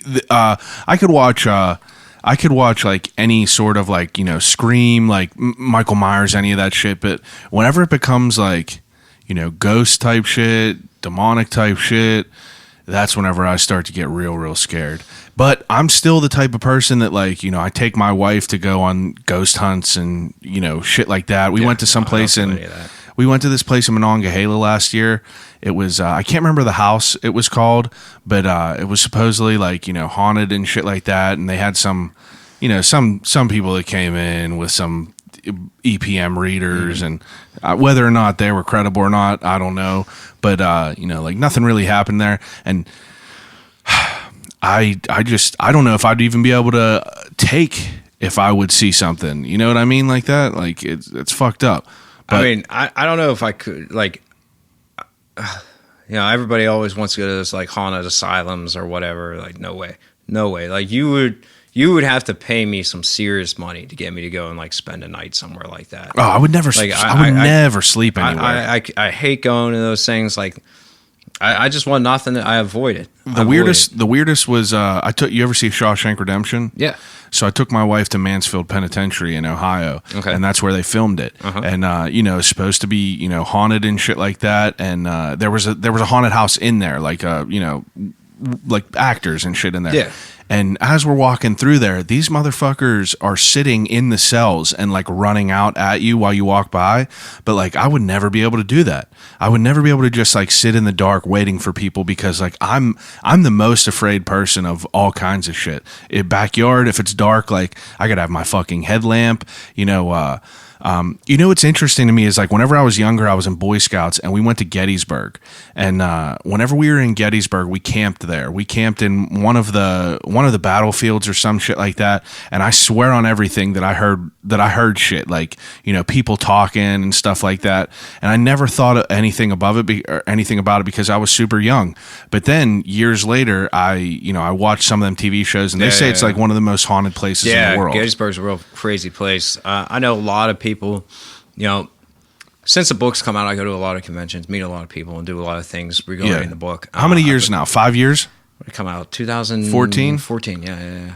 So I've met a lot of people, and they all do this like ghost hunting thing and whatnot. And I never get it. I don't understand it, but all of them, they all swear by Gettysburg. They all say it's crazy. Yeah, they all say like a lot of the areas of Gettysburg, you actually can't even go there at night anymore. Like they shut them down. You're not allowed to go in. And a lot of people sneak in and go anyway. But like if you get caught, you can get in trouble. Yeah. And you think about it like, well, why can't I go here just because it's night? But that's just Gettysburg. Yeah, it's crazy shit. So now, before you move out of the house, whenever you go to college, I mean, was there ever like a lull where nothing happened, or was it just like constant the whole time? It was always constant. Yeah, it was always constant. And even at that, like people always ask, you know, well, why didn't you guys just move or do this or do that? Like this shit followed us. Like it followed us. Like out of the house? Oh yeah, out of the house. I mean, my dad moved my sister out, moved her out, and got her a place just to get her out of the house. And shit started happening down at her house, you know. But the shit followed us around. Like you could tell, you could feel it. You knew it was there when it was following you. So it was like move around. It's like, well, it don't matter. Like this thing attached itself to us. You know, you can tell when it was around. You knew what the fuck was going on, and it's like made no difference where you went. I'm 100% serious. I was like, I was almost real skeptical about having you come to my house. Believe it or not, I actually had one friend. She actually asked me to leave her house. Asked me to leave. Like I walked in her house, and everybody was hanging out down in the, years ago. Okay, hanging out downstairs in the basement, and on the back wall behind the couch were all kinds of little 1 foot by 1 foot square mirrors that they had like attached to the wall. Yeah. As soon as I get down in the basement, 2 of those mirrors like explode off the wall, like break into pieces, and she flipped out. She was like, "No, there's something fucking wrong. There's something wrong with you. Something's off. Something ain't right."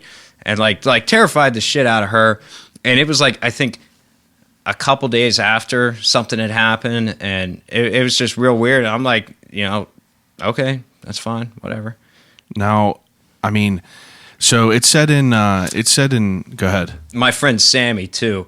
I'd go hang out at her house, and her mom would say that she always knew after I had been to her house. Like I'd go there, she would dye my hair or whatever, just hang out there. I was friends with her and her brother, but her mom would say that she always could tell that I was there because the one time, I guess she walked into the kitchen and everything in the kitchen was opened up, but it would only last like a day or so after I had been there. But her mom swears by it. She'd always say, "I always knew when you were there because something was always off in the house after." Did you ever fuck with Ouija boards? No. Okay. No. We went on a trip up to Conneaut Lake. My dad had bought a place up there, and our first time there, somebody had left a Ouija board there, and because there was like an old Monopoly game and whatnot. But my dad took that Ouija board as soon as we found it and ripped it up and burned it in the backyard, like immediately. My mom went on one of her stints of like buying shit and selling it on eBay. Yeah. And she found like an original like Milton Bradley from like back in the 60s, wooden, you know, like real heavy, whatever you call that thing you move around. And I wouldn't even let her bring it in a house. You know, like I have a friend in high school whose mother was like, you know, crazy religious, like 5 years in a row, never missing a day of church, and told us that was like the most detrimental thing you could do is like fuck with a Ouija board and like kind of open up that doorway to like bring something in. But so like getting back to like your dad talking to the church and everything like that to try to get them involved with like exercise in the house. Now, what was like how long of a process was this? A couple years. for them to be able to do it? Yeah, a couple years. Not for them to be able to start, but it took them a couple years. Oh, to get it out. To do it. I mean, and it's you were not, never there? No, I was there all the time. Okay. I took part in about a handful, maybe half a dozen of the ceremonies. What's that like? It's real simple. Just think about having church in your house. Okay. You know, except there's a whole blessing ceremony. You walk through the whole house. You bless the whole house. Do all this stuff.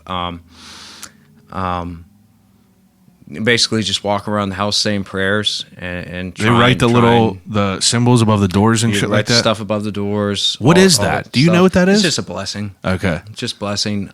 Incense. Sage, all that stuff. Oh, I've been texting crucifixes everywhere. All like, and it wouldn't just be one priest. It'd always be I won't say 3 or 4 of them. They'd come through. We'd have the whole church deal in the house and walk through the house praying and everything, and just went at it like that forever, you know. And it said on the page that in 2006, that's whenever stuff stopped happening. Was it 2006? I don't know. Wikipedia could be from anyone, but yeah, it eventually stopped happening. Yeah, that seems about right. Yeah, that would be 2005, 2006. And it eventually stopped happening though. Like shit stopped happening. It was like that. Like a lot of people watch the movie The Exorcist and think it's like that. Like I guess there are incidences where that happens. Yeah. This was real long, real drawn out process. And even at the beginning of it, they warned us and they told us that. They said this, you can either sell the house or hunker down because it's going to take a while. Yeah. Probably stir some shit up too. Yeah. So it did. It took a while, but when it ended, it wasn't like anything climactic. It just stopped. And you could like feel it in the room. We were in the basement at the time. Went through the whole house doing the whole ceremony and whatnot, and the dog was off and barking and whatnot, so we started following him around, and he kind of led us down into the basement. He would just go around and he could. My dad says he could see the thing. He knew what was going on, and he was barking. So we walked out and followed him, and you could smell the stench. We followed the stench down in the basement, ended up down there, and had this big, like, they were all screaming and yelling and doing the whole thing, and then it just stopped. And I remember you could smell like roses, and that was the end of it. Really? That was it. Now, were you like as this shit was going on in the house? Was there any part of the house that was like more like terrifying? Like if you would walk into someplace, you would feel it more than other. Like, initially, it was just the couple rooms. Yeah. But then it got to the point where it was the whole house. Yeah, the whole house was. It was just the whole. But house. It wasn't like the basement where it's like you go in the basement and you're like, no. No. I mean, it was like there were 2 bedrooms upstairs, the blue room being one of them, the closet also being another. There's actually a whole nother story regarding the closet that kind of was towards the beginning of it. Go ahead. There was this area, like the steps kind of turned going up, and it left this void underneath the steps. Pretty big little crawl space. And when Paranormal State was there, they actually cut out the wall in the back of the closet and gained access to this room. And, the whole thing's completely sealed off. The one wall is the back of the living room. The other wall is the back of the dining room. Then you have the foyer, then the closet, and then the steps. So this room had been sealed off. There was writing on the wall in there from somebody who built the house. Then there was... Did it say shit? Yeah, it was just like a name. I forget what the hell it said. There were toys, like our toys that... I mean, this whole area is sealed off. Now, listen to how weird this is. Someone I know, who listens to the podcast, I asked him if he ever heard of the Demon of Brownsville, and he was like, yeah, I definitely heard about that. He was like, I heard about it last year sometime, and... He said there was a story about like a Lego. Yeah. That's what was in there. There were Legos, playing cards, in this sealed off room. Yeah, a dead bird. There was a dead bird in there, and like literally no way to get in there. No way. I mean, you can go and look and see it, and you can see that there's no opening. Except for that wall that they cut out. I remember them there with hammers. I mean, it's kind of pathetic being in carpentry now that just think back what they did, just like beating at this wall with a hammer. But they got in and found all this stuff. And there was a drawing, like an old sheet of paper. I think my dad still has it. It has this weird drawing on one half, and then there was like something about Moloch on the other half. This Moloch being that demon from the Bible or whatever. It was just really, really weird. And if you read the Bible, Moloch was the god that the Canaanites sacrificed children to. Then that kind of, think about it, okay, well then what else happened on the property? Well, this wife and her 3 children were killed and are buried in the front yard. You know, if you're skeptical and you don't believe it, you know, by all means, go rent a ground penetrating radar company, hire them, have them come out. I'll let you do it. Do it in the front yard and see what they find. There are 4 bodies buried in the front yard. And then it goes to the doctor who was having illegal abortion or performing illegal abortions in the house. And it's all documented. It's all there. It's all traceable. Yeah. You know, like it's not made up. It's not rumors. It's not hearsay. You can see all this stuff. And that's what's weird about it. It's like all this stuff that involved children. And then you find this drawing in this room that nobody goes in or has never been in that has something to do with this thing Moloch. You know, so that's how they all figured out, okay, this is who we're going after. And I guess that really is what helped the exorcism process, was actually discovering a name tied to something. Because I guess you have to have a name in order to fight these things or whatever. Yeah, that's what it says in all the scary movies. You ever see Hereditary? No. That was like one of the most terrifying ones. Hereditary. Is that a newer one? That's a newer one. Okay, yeah, because with a little girl and a guy. Somebody told me about it, and they told me don't watch it because if it fucked with me, it's definitely gonna fuck with you. Oh, it fucked with me crazy. Me and my wife watched it, and like I said, I was seriously about to be like, yo, could I like interview you at your house? Because I didn't want you to come over. You know, like I mean, who knows? But you should ask. We definitely could have did it. Yeah, I know, but I mean, it's all right. So I'm gonna get to that point. So now, after all this shit ended up happening, now could I ask you about there was something else on the Wikipedia page about how it said you got in a fight with your dad? Oh yeah. Yeah, you don't have to talk about this shit. No, I'll tell the story. It's no big deal. I did the way it was worded on Wikipedia though. I didn't know like how it said that you like had no recollection of it or something. It was weird. I'll say that much. It was weird. The way the whole thing played out. You know, I'll take you through the day real quick. How old were you? Teenager. Sometime. Yeah.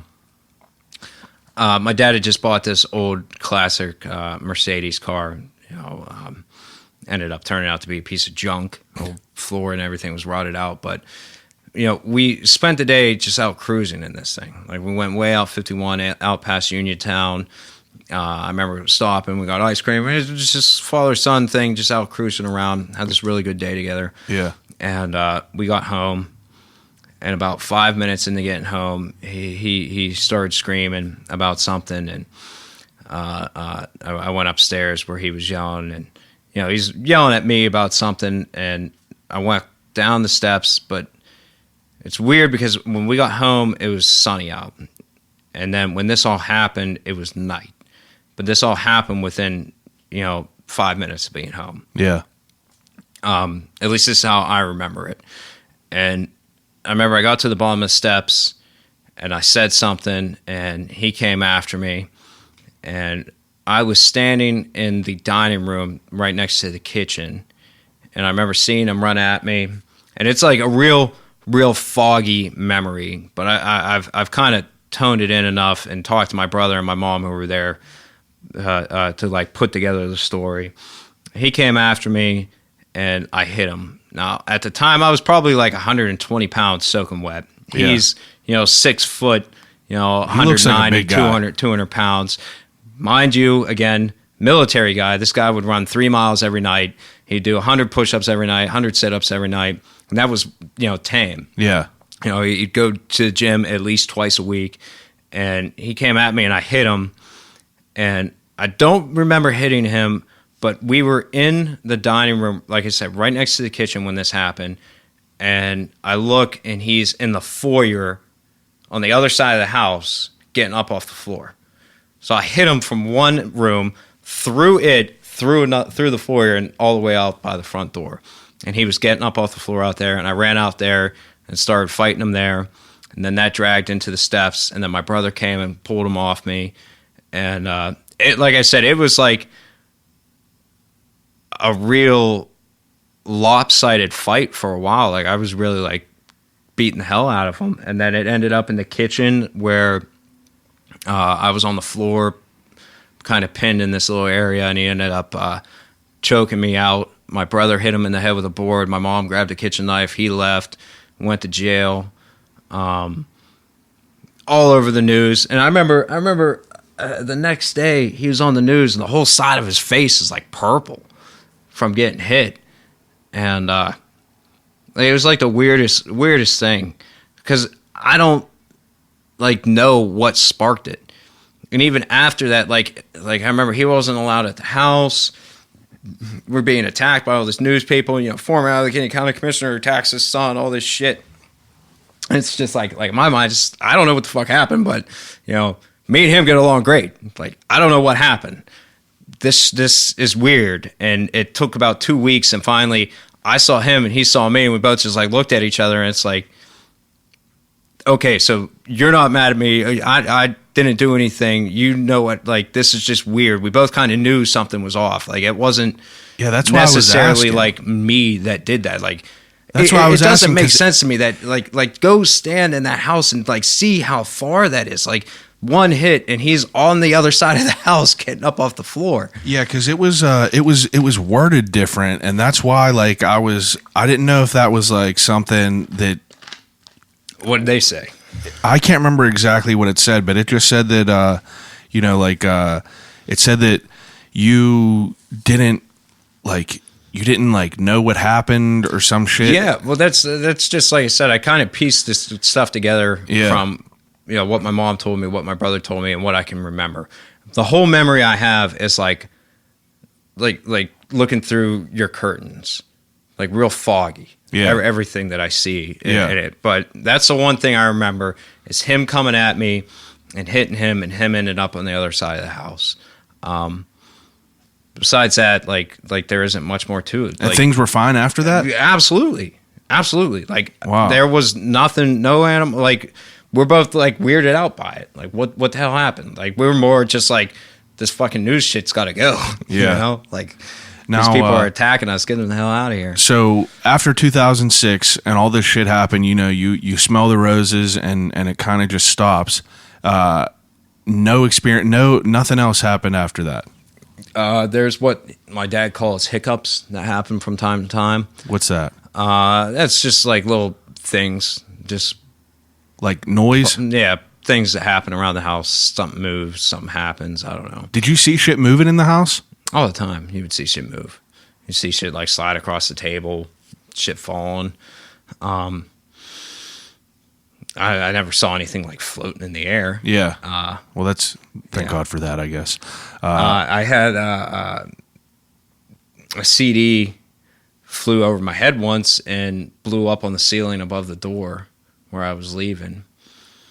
And that happened. There's still a dent in the wall. Unless they fix it, they just put wallpaper up. They might have fixed that little hole. Now, there was a hole in the wall there from that. So you ended up moving out from college, and like you end up, obviously you're an adult, you got your own spot now and everything like that. Do you ever feel anything, or do you ever? All the time.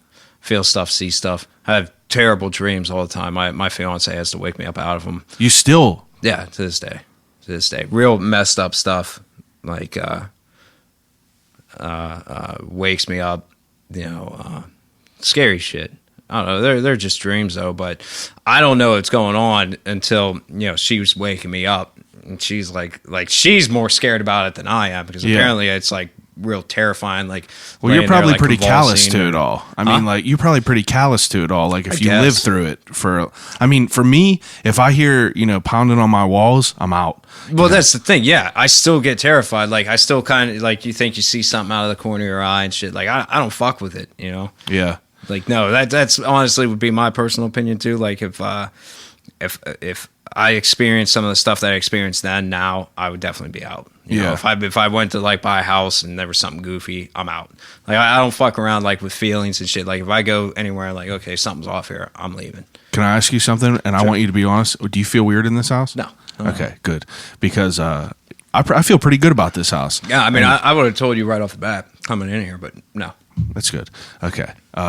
I didn't know if I wanted to ask you that or not because I didn't know if I'd be afraid of the answer. But yeah, sure. Yeah, So you know it's what I mean? awful. You got to move. I did. I asked every realtor that I talked to, like, is there any people that ever died in this house? And I guess whenever I moved in my bedroom in my parents' house, I guess someone did die in my house, but I never had any bad experiences there either.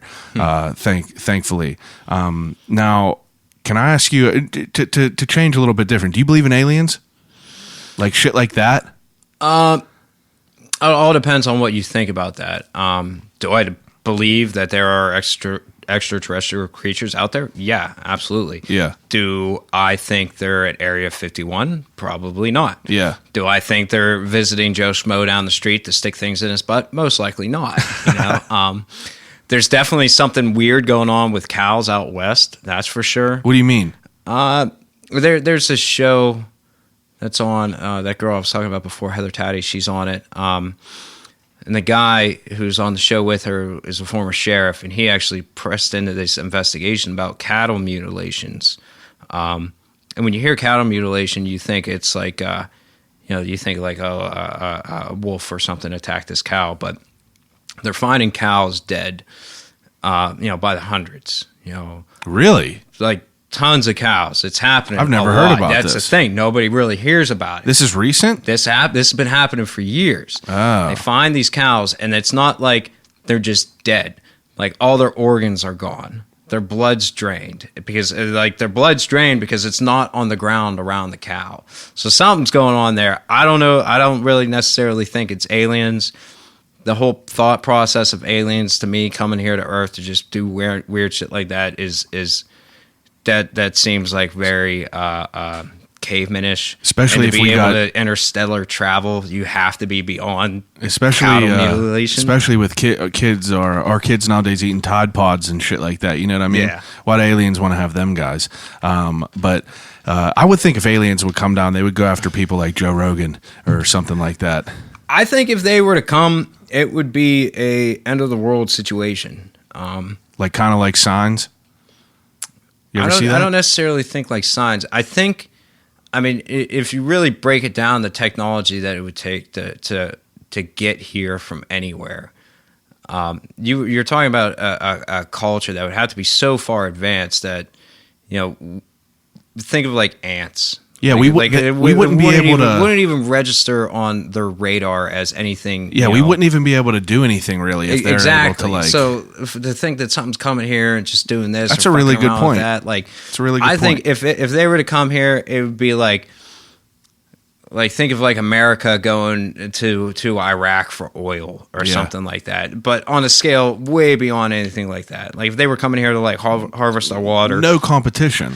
I mean, it wouldn't even be a factor. Like there would just be all of a sudden this giant ship over the Atlantic sucking up the ocean, and there'd be nothing anybody could do about it. But we wouldn't even be on their radar. Yeah. It wouldn't even be a threat or anything. Like almost like Independence Day, but Independence Day, I hate how they like break that down. Like there's something we could actually do. Like if you ever listen to Neil deGrasse Tyson talk about this stuff, I mean that's his thought process on it too. It's like you'd have to be so far advanced to even get here that we're a joke if you think about it. Do you listen to podcasts all the time? Did you happen to listen to Dan Aykroyd on Joe Rogan's podcast?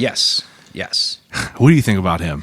At first, I think he's a guy that wants to see shit, that wants to believe shit. I'm not saying that he hasn't had personal experiences or whatever, maybe he has, maybe he hasn't, but if you go out in the woods looking for Bigfoot, you're gonna fucking find something, and you're gonna convince yourself it's Bigfoot. Yeah. He had some wild stories. Yeah, he was all over the place. It was pretty interesting, though. I mean, it was interesting. And he's very knowledgeable. I mean, that's what I mean. He had listening so many... to him. Like he said, he speaks well. I wish I could even break down how he talked about his vocabulary. Even like his first 20 minutes of his sales pitch to his vodka that he came up with was like the way he speaks is bizarre. It's almost like he got like some computer chip in his brain, and it just like Well, that's what he broke it down in a certain way, and it was like a perfect. It was like a perfect example. Something about being on crack or something. Yeah, he said he could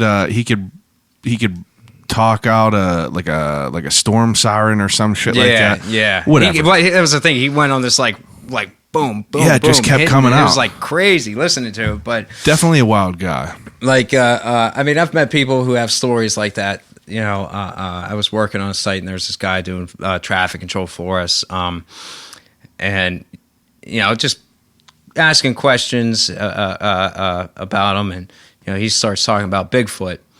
And I'm like, oh, you believe in Bigfoot? Yeah. I've seen him a bunch of times. Like, oh, really? You've seen him? Yeah. He's like, yeah, like at least 20 times. And 20 times. He shows me this video. And I'm thinking, okay, well, this guy's like out west somewhere. No, he's seeing Bigfoot in like Penn Hills.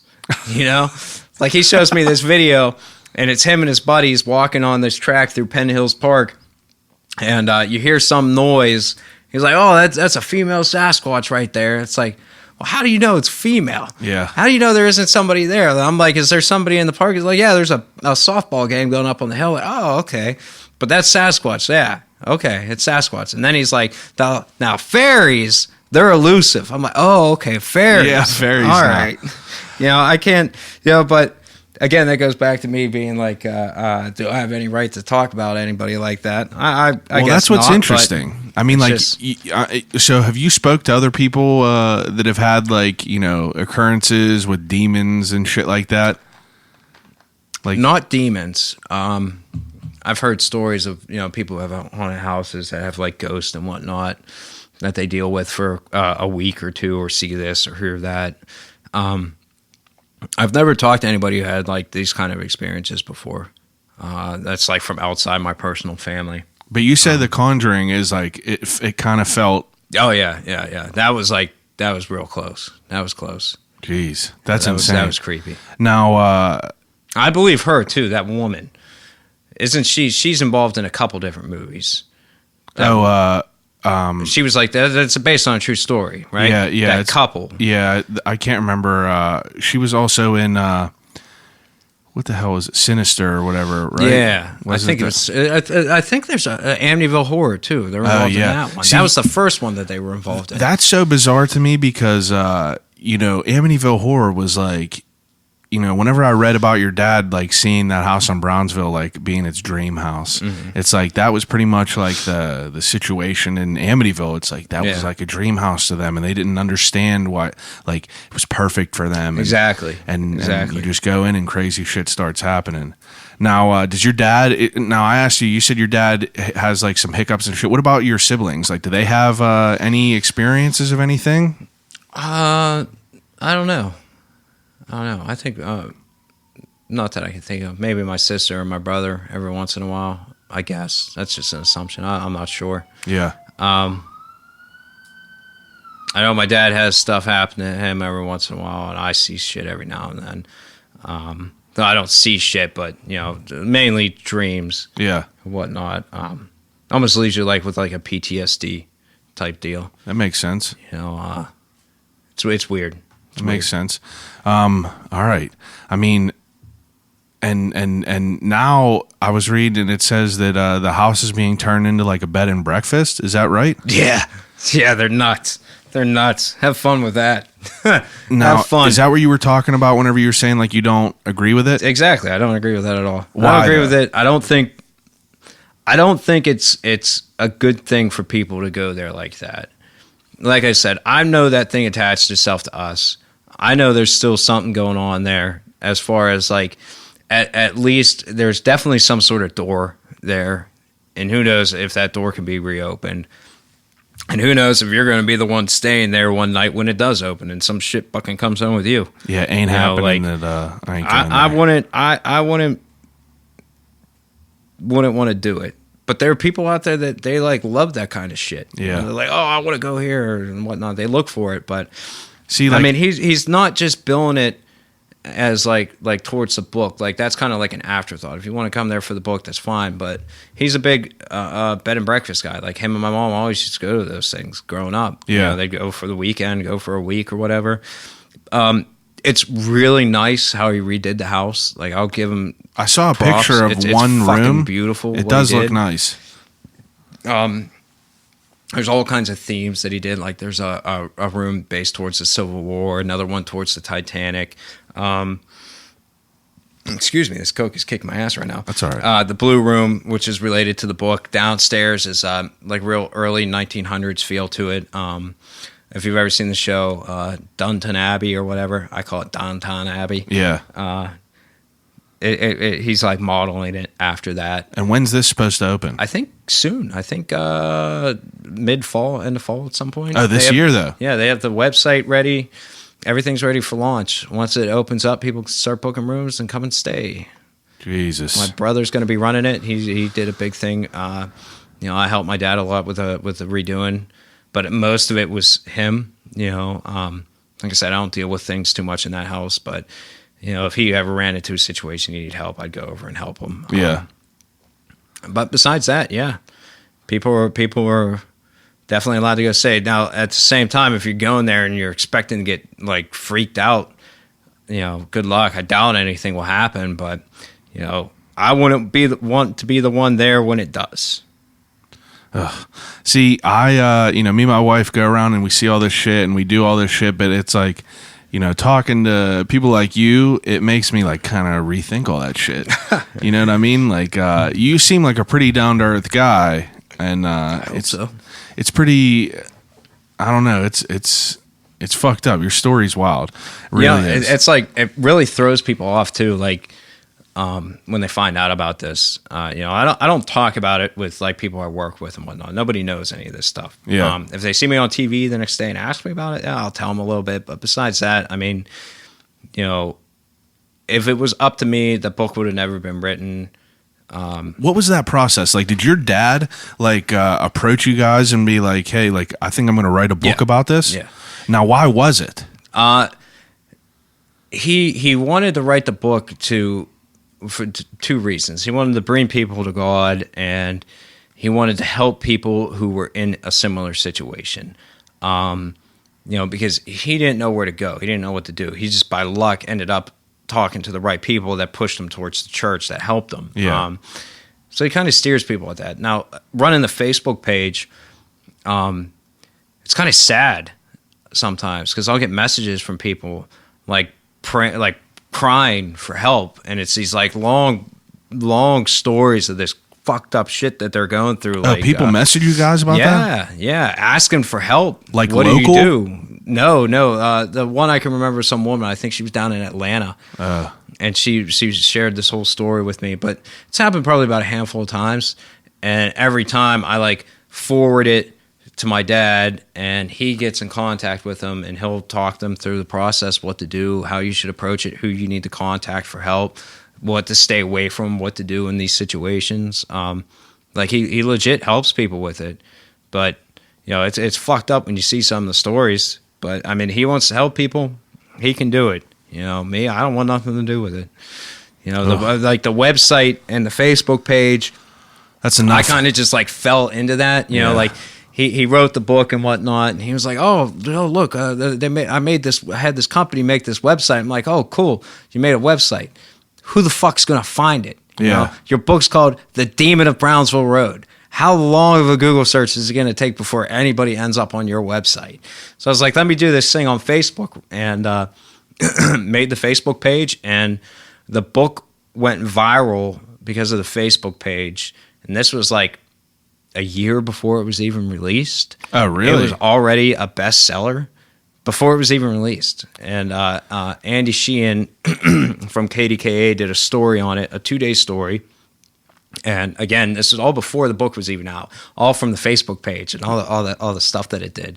And he did a story, and I'm pretty sure he ended up winning some sort of Emmy for that story that he did. Really? Yeah, it was a big story that he did. It was real nice.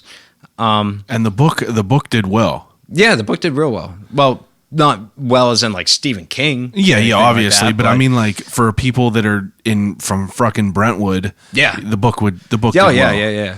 A lot of people from Brentwood, the local area.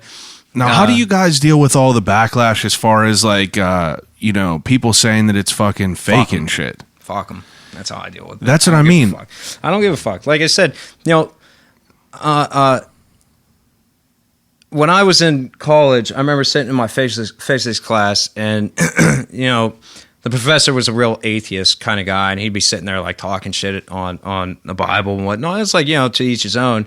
But I remember sitting there like, motherfucker, if you could explain some of the shit that I've seen to me, if you could explain it to me, dude, I am 100% on board with you. 100% on board. It also says on the Wikipedia that your dad volunteered to take a lie detector test and shit like that about all this stuff. Oh, yeah. I mean, if you want to, go ahead. Yeah. I mean, but at the same time, it's like, why do you even have to get to that point?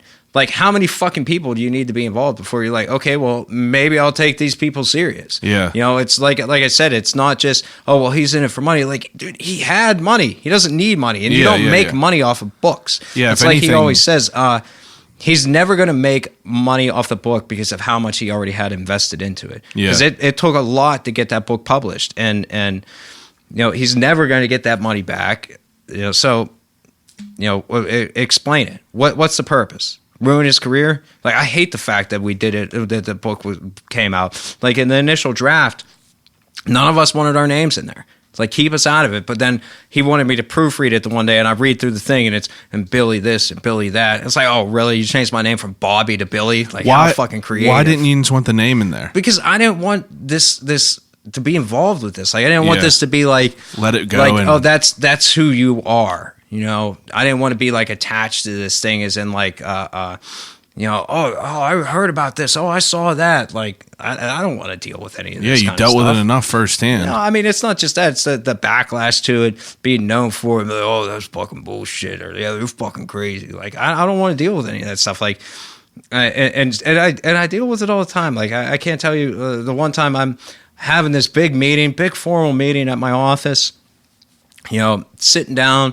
We all start, passing our business cards around to each other. Everyone's saying their introductions. I say my name, guy from across the table, like, you from that house in Brentwood?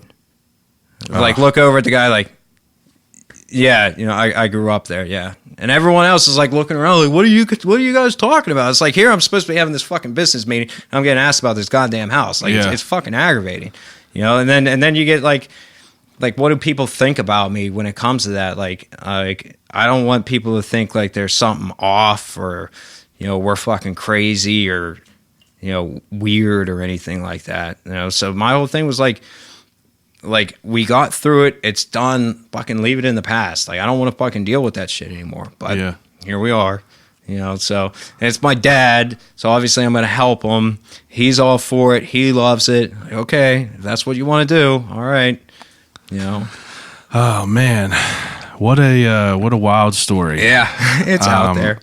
Well, I mean, okay, so I feel like I kind of like picked your brain enough about this, right? I didn't miss anything, did I? Geez, oh man, I mean, I could talk for fucking days about this stuff. What was the most scared you've ever been in there? Probably that first story. Yeah, that's probably it. Being as young as I was and seeing that kind of stuff for the first time. Yeah, first time. Like, that got to be crazy. Okay. Like I said, I can still see it as if it just happened 5 minutes ago. All right. It was real nutty stuff. So let's bring some light to all this. I do an ending segment with all my guests. I do an ending segment. It's called Desert Island Questions.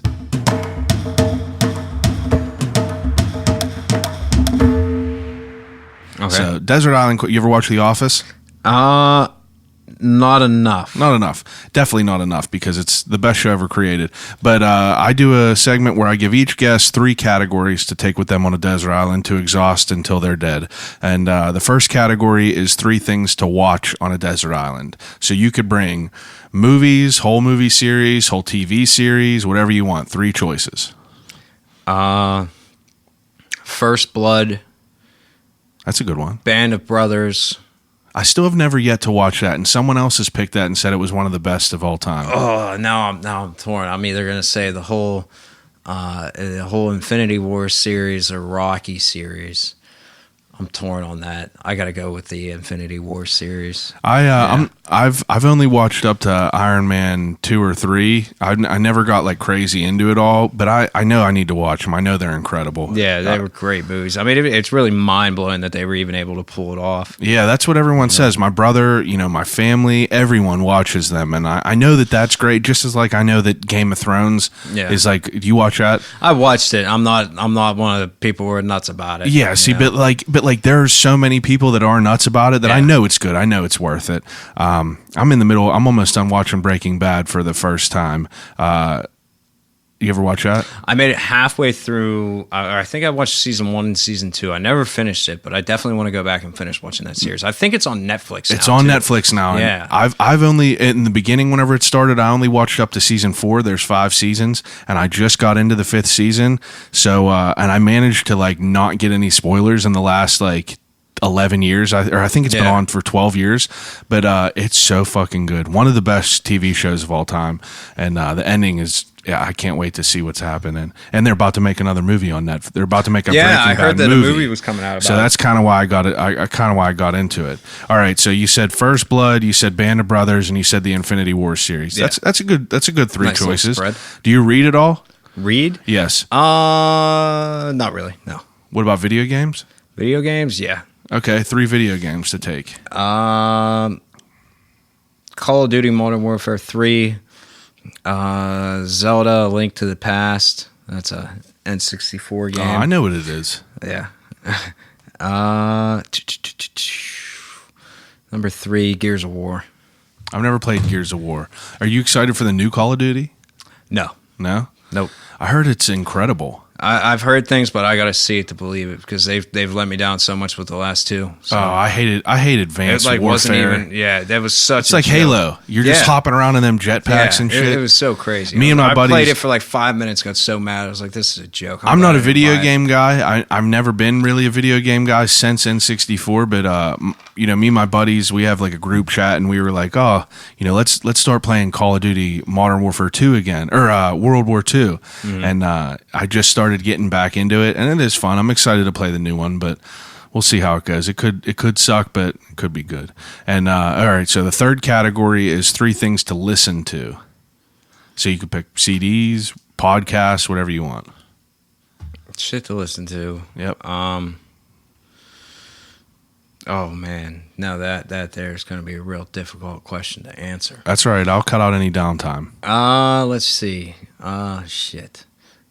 I definitely need some music, but who am I going to feel comfortable The Great Malenko? I'm just kidding. I would have to listen to something informative, and the only thing I can think of that's really spread out enough to be interesting to have would probably be Joe Rogan. Have that on there. That's a good one. That's usually if I could list answer. Any specific documentaries. There's a series. I don't remember all 3 of them. I know the one's called Eye of the Phoenix. If I could get that documentary, that's always a great one to watch. What's that about? The Chintamani Stone, the Grail. America, okay. But like how it ties in like FDR, the dollar bill, and like the true story behind all of it, and the people that were involved. It's a pretty interesting story. I definitely highly recommend watching that stuff. Like it goes into the faith of the founding fathers or lack thereof, like the hidden history of America. That stuff's but it's interesting not like hearsay. It's like the actual shit. See, I never cared about that before, but now getting a little bit older, like I get interested by all this stuff. There's another good documentary called La Piece Exilis, which kind of ties into the whole thing. But again, it ties into this Chintamani Stone, which is the Grail. The stone is called the Grail.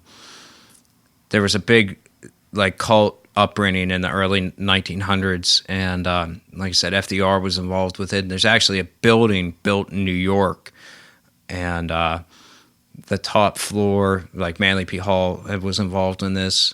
But the top floor of this thing was like a place they had like seances and whatnot. And the cornerstone, when they laid the cornerstone for this building, it's like everybody who was anybody back then was here. Like Albert Einstein was there, FDR, all kinds of people were there because this guy that they had sent to Europe to get this stone, brought it back, and they put it inside the cornerstone of this building in New York City, and it's still there apparently. But yeah, it's real mind blowing documentary. So yeah, I'd have to take that to listen to, and then another thing. Okay, I gotta pick a band. I have to pick a band. Yeah, you got to. I'm pretty curious. Oh, jeez, oh man, I would have to either take. Who can I listen to and not get tired of? That's a tough question.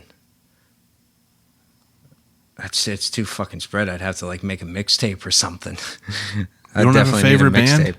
I have plenty of favorite bands, but it's just too spread out. I'd have to say like probably Meshuggah. Oh, okay. Meshuggah, Lamb of God, or Gojira. I'll give you a mix of all that. I would definitely have to stick with like Meshuggah though. That's their shits. Their catalog's spread out enough. All right. Second to last question I ask everyone is the death row meal. So you ever see them articles about the people on death row? Yeah. You could eat as much as you want from wherever you want. Oh shit! I might have to say hookfish and chicken. Oh, it's good. It's real good. Chicken. Yeah. That's been a reoccurring answer on here. Yeah, I'm either gonna go with hookfish and chicken, their wings and fries with some of their cracked salt on it, or a good fillet from somewhere. That's it. Good fillet. That's good. Good fillet with baked potato, loaded baked potato, and some broccoli and cauliflower. All right. But I'm definitely, if it's going to be like a last meal type situation, I got to go with hookfish and chicken. That's good. I got to stick with them wings. That's good. I like that. And the last question I ask everyone is, if you could have a conversation with anyone alive or dead, who would it be and why? Anybody alive or dead? Aleister Crowley. Yeah. Yeah, see that guy's that or Gaul. I always thought Gaul was so interesting. You know what Gaul is? No. Look into it. I will. I'll definitely Google it. Definitely talk to Aleister Crowley. I know the name. Who is it? Wickedest man alive. 666. Mark of the Beast. Aleister Crowley. Used to have all these. Yeah, I guarantee you, if you've seen a picture of him, you go, okay, yeah, I know that guy. I definitely know the name. Well, I mean, he had a lot of influence on like the Beatles and Rolling Stones and all these guys. Okay. He tried to become possessed at one point in his life after doing some satanic ritual. But beyond that, like his whole philosophy on the world and whatnot was always interesting to me. Gaul, though. Gaul is such a weird guy. I'd love to talk to Gaul. I'll Google that. Or like if alive or dead or exists or not. I don't know.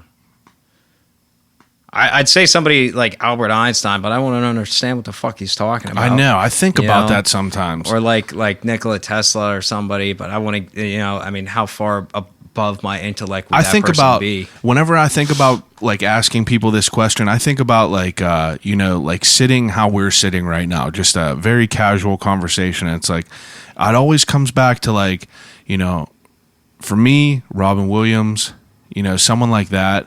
I don't know why, but he always just comes back to like me being able to like talk to him and kind of figure some stuff out. It's either him or like someone like Richard Pryor. I think that both of them would be. I'm a big comedy fan, but I just think both of them would be incredible to talk to. That or somebody like Manly P. Hall. I'm interested in people who have like big into philosophy. Yeah. Can really have a fine-tuned understanding of the world and the universe and the way it all works. I want to talk to somebody like that, somebody like Manly P. Hall, especially because he knows how to put stuff in the words and books and explanations to make it make sense to like the layman. Yeah, so people can consume it and not and be able to understand it. Yeah. Actually, yeah, if I could, I'd probably have to go with him. Manly P. Hall, now I'm thinking about it, I'd love to talk to that guy. All right. All right, man. Hey, I really appreciate you coming over and talking to me. Yeah, man. Anytime, whenever you want bullshit, let me know. This was very interesting to me, and I feel like this is a good way to kick off October. I guess. I'm sorry for any experiences you had to go through for people's entertainment, but oh no, it is what it is. It is what it is. All right, take any time. I mean, I guess promote whatever you want to promote. Well, I mean, don't really have anything to promote. I mean, I'm not doing anything, you know. If you want to check out my dad's book, we have a Facebook page. Just Google The Demon of Brownsville Road. Google Bob Cranmer. It'll point you in the right direction. If you want to stay at the house here pretty soon, there'll be a website. I don't know the website, but you'll be able to get to it from the book's website or from our Facebook page to go and book a room and go spend the night there. Go see for yourself. What else? Look forward to a movie from Warner Brothers at some point here soon. They just signed the deal. So that has to do with your house? Yeah. Jesus. They bought the rights. It's all in black and white. So, yeah, you might see me, or at least somebody playing me in a movie here at some point in the next year or two. So we'll see how it goes with that. But besides that, I'm Bob. I really don't got much to do with this, but if you ever want to bullshit, let me know. All right. Everyone else, appreciate it as always. I'll call you right back across the board. Check out the website, and, we got all kinds of good shit coming up. But thanks for listening, and I'll call you right back.